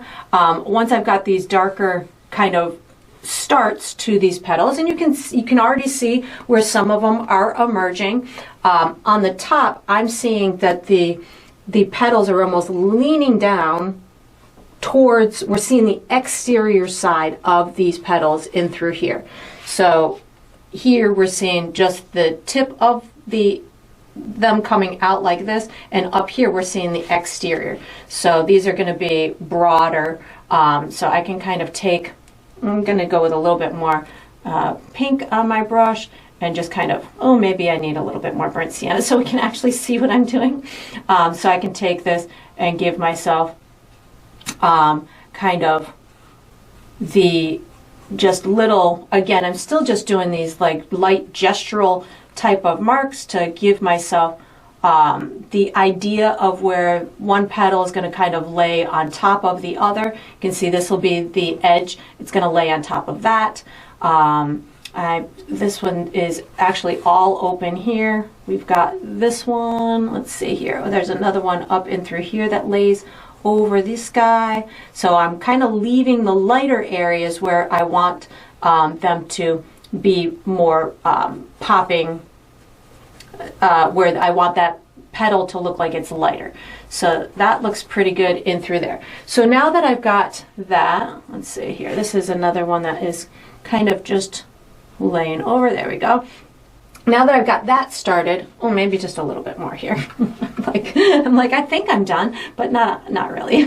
Maybe a little more. I feel like there should be a little bit more darkness right in through here. So I just picked up a little bit more burnt sienna. There we go. In through there. I'm seeing more darkness over on this side in through here. So I'm just deepening these tones just a little bit with some burnt sienna in here because that's what I'm seeing in the photo. And just a little bit more here. So now that I've got those darker areas, now I'm going to just kind of work my way out towards the lighter tones, which is going to be my pink and white. So I'm going to start with just pink on my brush. I will add white to it in a minute, but right now I'm just using pink to give myself a second layer on these bottom ones because I know that these ones are going to be a little bit darker than the ones up top. So I'm using my pink and I'm saying, okay, here's my edge, and it's going to dip down into the shadow. So I can use this lighter area up here and then fade it into that darkness. And again, you don't have to make it exactly as I'm doing it. This is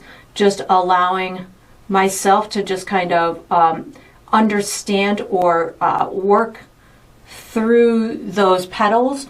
I've got this guy out in through here, and this is also where you could kind of manipulate these little edges if you want them to be a little bit more pointy. Some roses have really round edges. Some have little, almost like little spikes on the tip of that petal. So you could certainly do that. And I'm going in wherever I see that lighter section, and I'm creating the edge of the petal there. And then I blend it back into that little bit of a shadow. So I've got a light area here, so I can take my pink, add it there, and then just blend it back into that little shadow area.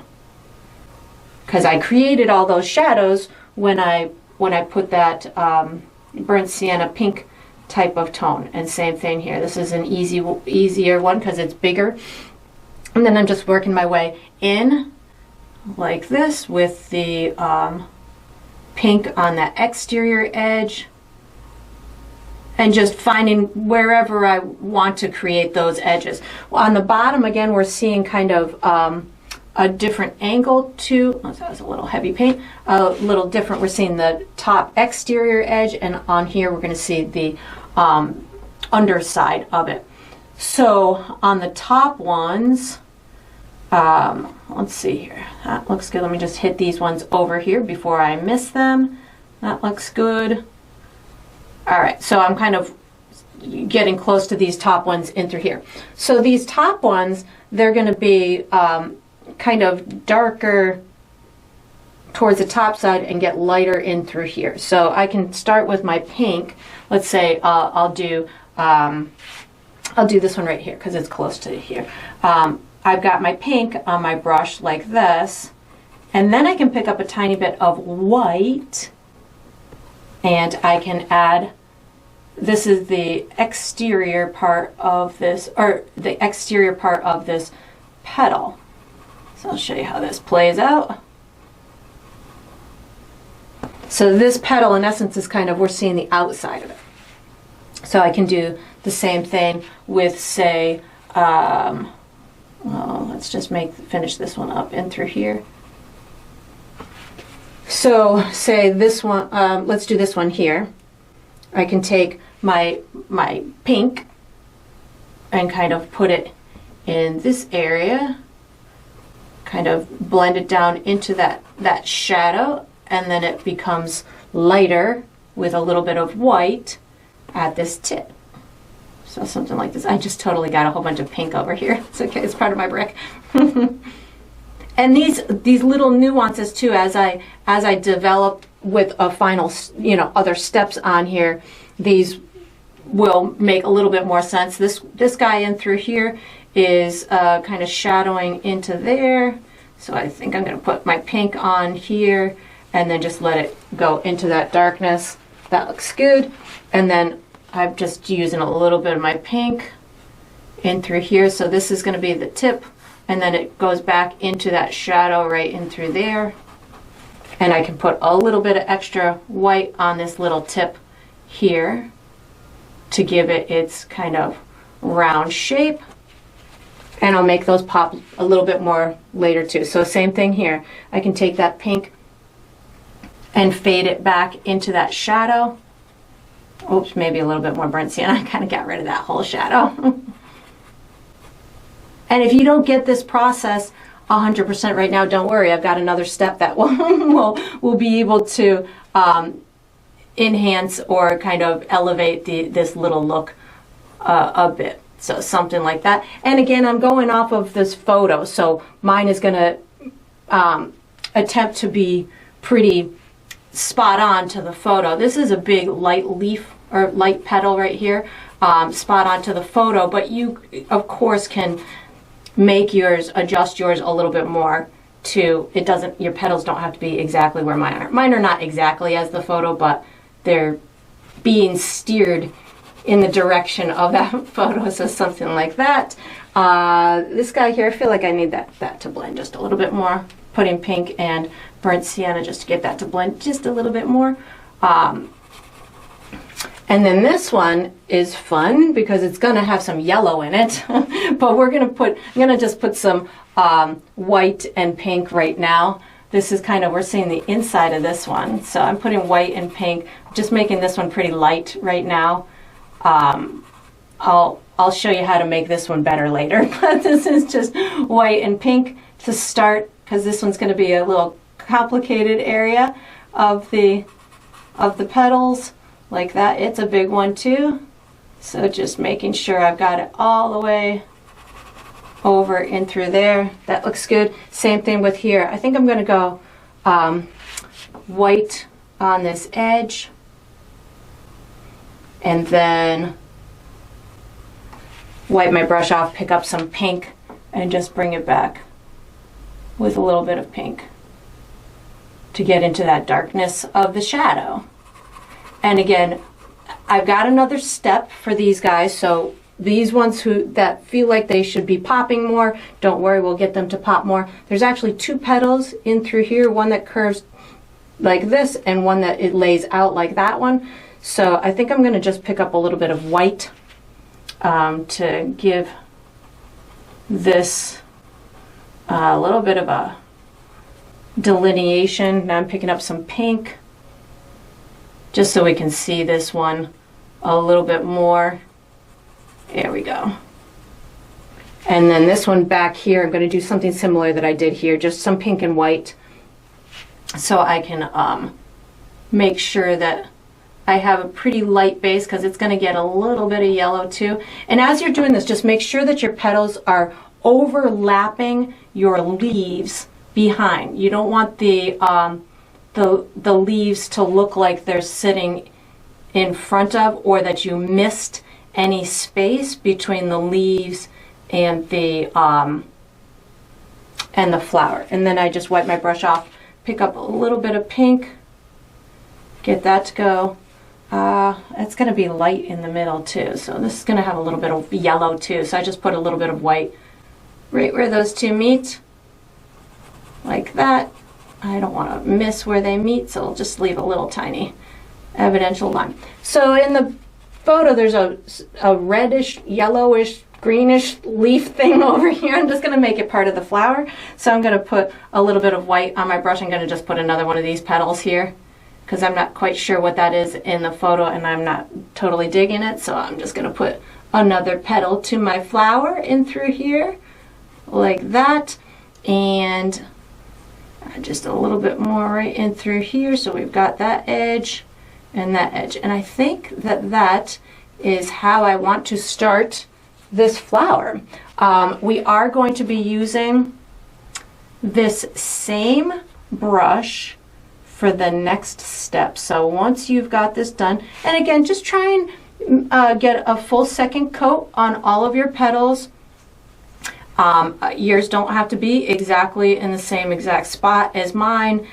Oh, I want this little, there's a little flip out one that I like in the photo. We're going to put that in there. Yours don't have to be exactly as mine. You can, you know, bend it, twist it, shape it into whatever way that you want. But once you've got it started, we are going to use the same brush for the next step. So you could just wash it and dry it and get ready. All right, so what we're going to do for the next step is we're going to finish our petals on the flower, and we're going to also put a shadow under the flower.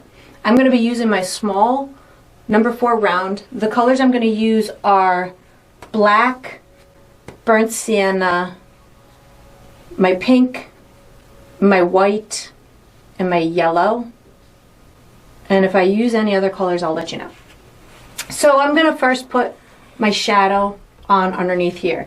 I'm going to be using thinned out black paint, like watery, lots of water.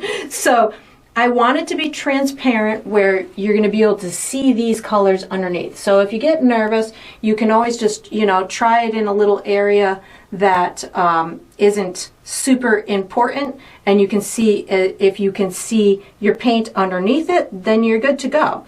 So I tried it in a dark area, which was safe, but I've got it ready to go now. So what I want it, oops, I dropped my paper towel. The longer the shadow is, the more that's going to make the object look like it's protruding away from the bricks. So if you do it really close, it might look like it's too flat. So you want the shadow to be down a pretty good distance, maybe an inch or so, or maybe about half the distance between here and the bottom of here, and taking on kind of the same shape as the flower itself. It can be skewed because of whatever angle the light source is coming from. It might skew the shadow a little bit. So I'm going to start right here because I know that I can be pretty dark right. The shadow can be the darkest where it meets the object. So it could be the darkest right where it meets the object in through here. It can go right over that little leaf because it would. So something like this. I'm going to pull this down just a little bit more.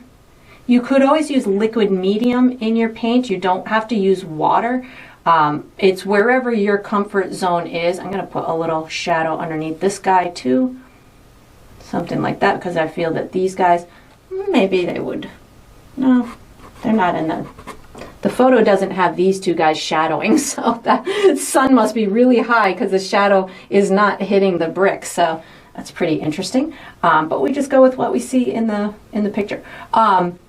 So I was saying that you could use liquid medium as your liquefier for your paint. Again, it's wherever your comfort zone is. I find that I get a lot of good success with using water as my liquid, but you find your own way. The more you paint, the more you understand what works for you, and you go with that. So you try a whole bunch of different ways. The shadow comes up pretty high, comes up almost somewhere in through here.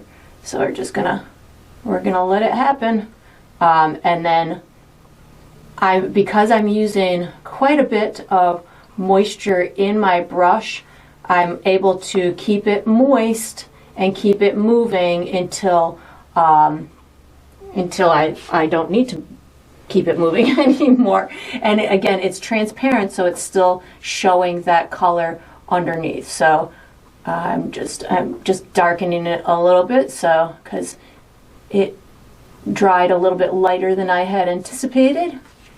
So that looks pretty good. And I can always amp it up more if I feel I need to once it dries. So that looks good. So now I'm going to move into my flower itself, washing and drying my brush. I need a lot of lightness in here that I don't already have. So I'm going to start by adding a lot more lightness. We're doing lots of highlights on these petals, and then we'll deepen any little shadowy things that we need to. So I think I'm going to start by, I don't just want to use white, so I think I'm going to take my pink and lighten it a lot. So pink, oops, there's some dirty colors in there. There we go. Pink plus white is going to give me a lighter pink, and I'll use this to start my highlights, so that way I'm not going white too fast. So I've got light pink that I'm starting with, and I'm going to really go in hard with these lighter tones because I definitely am seeing them in these petals. There's a lot in through here, right on this tip in through here, and as I'm doing this, I'm seeing these light tones. I'm also seeing there's a couple that have yellow in them. These two specifically, and then a couple kind of coming in through here. So I want to make sure that I have a light base underneath this pink that will support putting yellow on top of it. So this guy in through here is getting pretty light. This one in through here is getting light on the top, and then I can just kind of fade it down a little bit like this, keeping some of that pink, but having some brightness right here where that petal would bump out quite a bit, like that. This guy over in through here, again, I've just got that light pink right now, amplifying these tips. There's this fun little poke out point right in through here that I would like to put, so I'm going to. And just making sure that these light edges will blend. I don't just want necessarily a light outline. I'm going to take this and then just blend it into that pink. This area in through here is where I'm going to have that bright yellow. I'm actually going to pick up some white right now because I want there to be the bright yellow represented, so I want to make sure that I get that. So I'm just putting a nice light base right now. There we go, and I can always darken around it if I need to, but that'll help me get that started. And then I've got my lighter areas along these guys. So again, I already started this process, but now what I'm doing is I'm amplifying it. So I'm taking that light pink and I'm putting it on. I need to make more light pink now that I'm going in here. I'm putting it on those lighter edges that I want that highlight to appear, and then I'm blending it back into the darker pink regions. It doesn't just have to be on the edges. As you saw here, I kind of did it in the middle of that petal. So if I'm getting to a petal, like I've got one here, that here's my kind of my point of the petal, I can take that, and if I want it to look like it's got some contour to it, I bring that highlight down the center of it, wipe my brush off, pick up some of my pink, and I can blend it out. If I might not have needed to pick up the pink, but I felt that I did in order to get it to blend the way that I wanted it to. So that's going to get that one to blend out, and it's going to have that contour to that front part. I could put a little bit of water on my brush just to get this to sneak back into that little shadow area. And this is how I'm going to get these petals to really stand out as individual petals and to have any contour if I want them to have contour to them. So again, I'm going to kind of use this same thought process on on all of the petals. This one I think I want that to be, what do I want that? That's going to be an outside petal like that one. So this is my highlight's going to be here. Maybe I'll put a little bit of that yellow in this one too, but it'll be subtle. And then this guy here, my highlight is going to go in this center part because that's going to be the contour of it. Ooh, actually, this one's got it pretty, ooh, this one's fun. This one's got the highlight all the way over kind of here. There we go. And then I wipe my brush off, pick up a little bit of my pink, and get that to just kind of blend into that shadowy area. Something like that. And then I just kind of keep on keeping on. So I'm going to pick up a little bit of white, and there's going to be a point where I don't want, oh, I said I picked up white. I meant light pink. Where I don't want to pick up light pink anymore. Maybe I'm just going to go for my pink, or maybe it'll be a combination of the two or something. But right now I'm still sticking with my light pink for that pointy part of the petal. And again, right now we're working on the petals that are kind of flipped towards us, which is these ones in through here. And then as we come down that other side, those will be a little bit different. I'm not quite sure what I'm doing with this thing here. I think I want to, what do I want to do with this one? This one looks a little confusing to me. So I'm going to pick up some pink, and I'm just going to tuck that in through there. Might have an extra leaf in there, an extra petal. I'm going to pick up some burnt sienna. I feel like I want to just kind of put some, I feel like I want to break this up a little bit more. There we go. Sometimes you just gotta do what you feel is right. And I feel like that was not, like, I feel like I just want the edge right in through here. There we go. And maybe just a little edge there. There we go. And now I'm going to start working on these edges on this side. So the tips of them are going to be out in through here. And we got a tip there and a little tip here. So right now I'm just using my light pink, and I'm feeling out where I want those bright tips to be. Because again, this side, this bottom side, we're seeing I need more light pink. This is funny. I didn't realize I was going to want so much light pink, but I'm making more as we speak. And then as I, again, get down towards this bottom side, I don't necessarily want them as bright as these guys. So I'm definitely going to, use a little bit of that light pink, but then maybe I pull more pink, more of the regular pink into the equation. So that way it's looking a little bit darker down here, but we still have little highlights to, oh, what was that on my brush? We still have little highlights to these petals. And then once I've got that accomplished, which I feel like I'm pretty almost set here, and you can see on this bottom side I'm exerting much less effort because there's not really as much to do. I could, on the inside, I could also take a little bit of my pink and just give the illusion of little, maybe pink and my burnt sienna, the illusion of just the little flowers, kind of the little tiny tips of those petals on that inside. I feel like I could also deepen the inside color here. So I didn't say I was using red. I'm going burnt sienna and red, and I'm just kind of deepening the inside here just to give myself a little bit more depth in there. So that was burnt sienna and red, and you could certainly, if you felt that would, ooh, I'm digging that. Hold on, we're doing that some more. Burnt sienna and red is going to be just a little additional deep tones throughout some of these guys. If you felt that would benefit you, I wouldn't go crazy with it, but if you felt that that would enhance your painting, feel free to do it.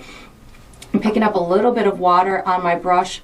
I'm really digging that tone with the red and the burnt sienna, so I'm gonna just kind of play with that for a second around these shadowy areas, especially down at the bottom.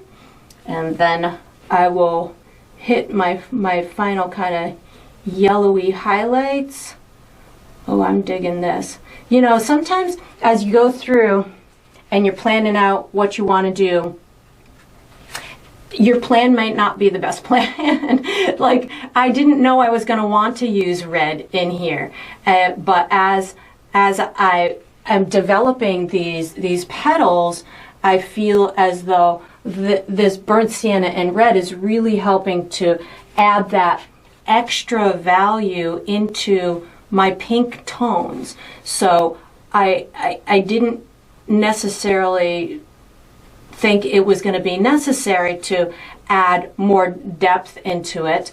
I'm now adding a little bit of black, and you could also use a little bit, I suppose, of blue and red, which would give you a deeper kind of, I'm using that just so to show you, which would give you kind of like a deeper, almost like purpley tone into some of these little shadows.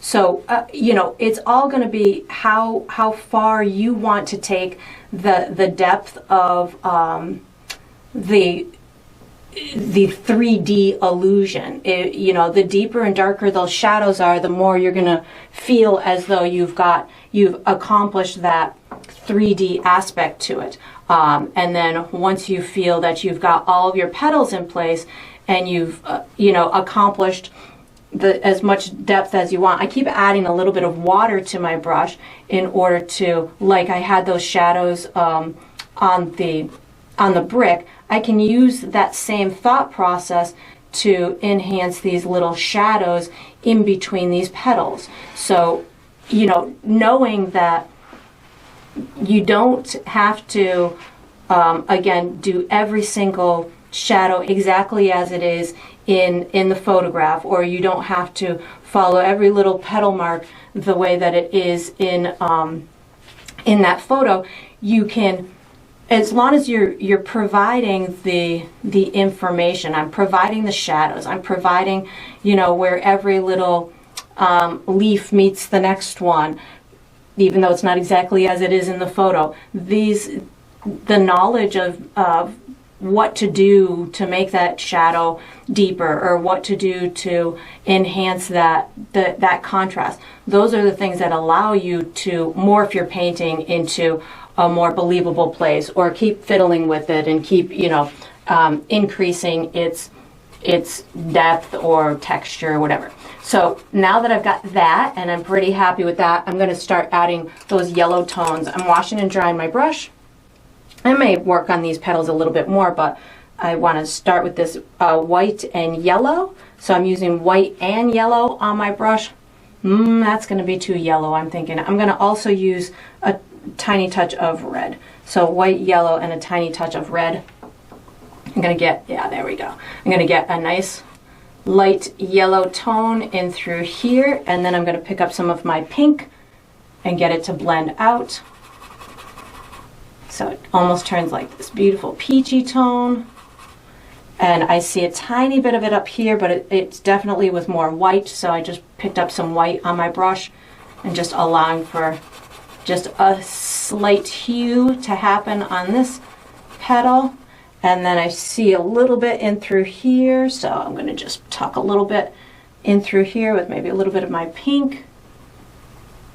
So again, I'm just looking for color patterns right now. Maybe a little bit on this guy, in through here.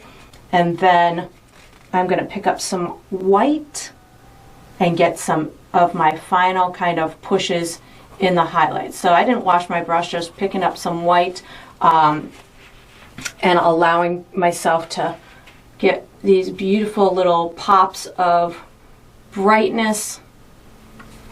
I keep wanting to make this lighter and lighter, this one in through here. There we go, that works. And then we got some white on this guy and through here.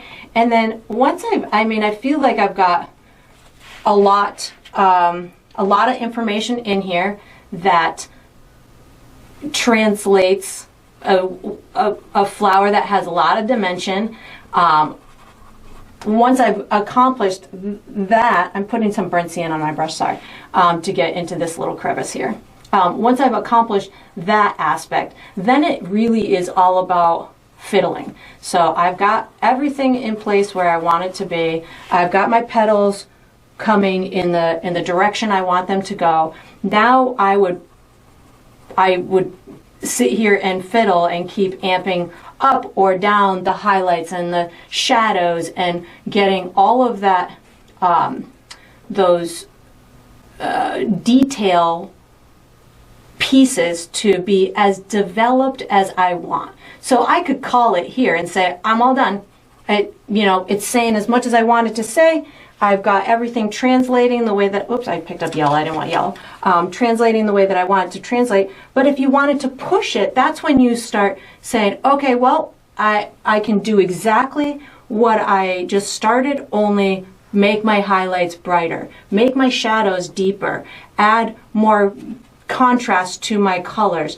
And those are the decisions and the places as a painter that if you want to take it into that hyper realistic place, that you've got the knowledge to do so. You don't have to stop here. You can keep going and bring it into that really, hyper realistic place if you wanted to. I don't think I'm gonna put too much more into this, but I might sit here and fiddle with it a couple more minutes. But you fiddle with yours as much as you want to, and then once you've got it into a place that is pleasing and pleasurable to your painterly eye, we are going to be using this same brush for the next step. I'm thinking that that's pretty good, maybe a little bit more here. So again, fiddle with yours as much as you want, and when you are ready, wash and dry, because I might fiddle with mine a couple more minutes too. Once you are ready, you can, I have such a hard time stopping, you can wash and dry this brush and get ready for the next step. All right, so we are on to the final step. This is the final step of every painting, which is to sign it. So I'm going to be using my number 4 round brush. I typically like to sign mine in the lower left or the lower right. I think I'm going to go lower left on this one with black paint. I like to sign mine again in the lower left or the lower right, but you could certainly sign yours wherever you want. This is one of those steps of the painting that is totally up to you. You can sign it on the front, on the back, you can hide it, you can do your full name, you can make a special symbol. Whatever you want to do is up to you, because it is your painting and you get to make those kind of decisions all on your own. And that's going to conclude this painting. I hope you enjoyed the process. I hope you painted yourself a beautiful romantic rose on some brick steps, and I look forward to painting and sipping with you again sometime.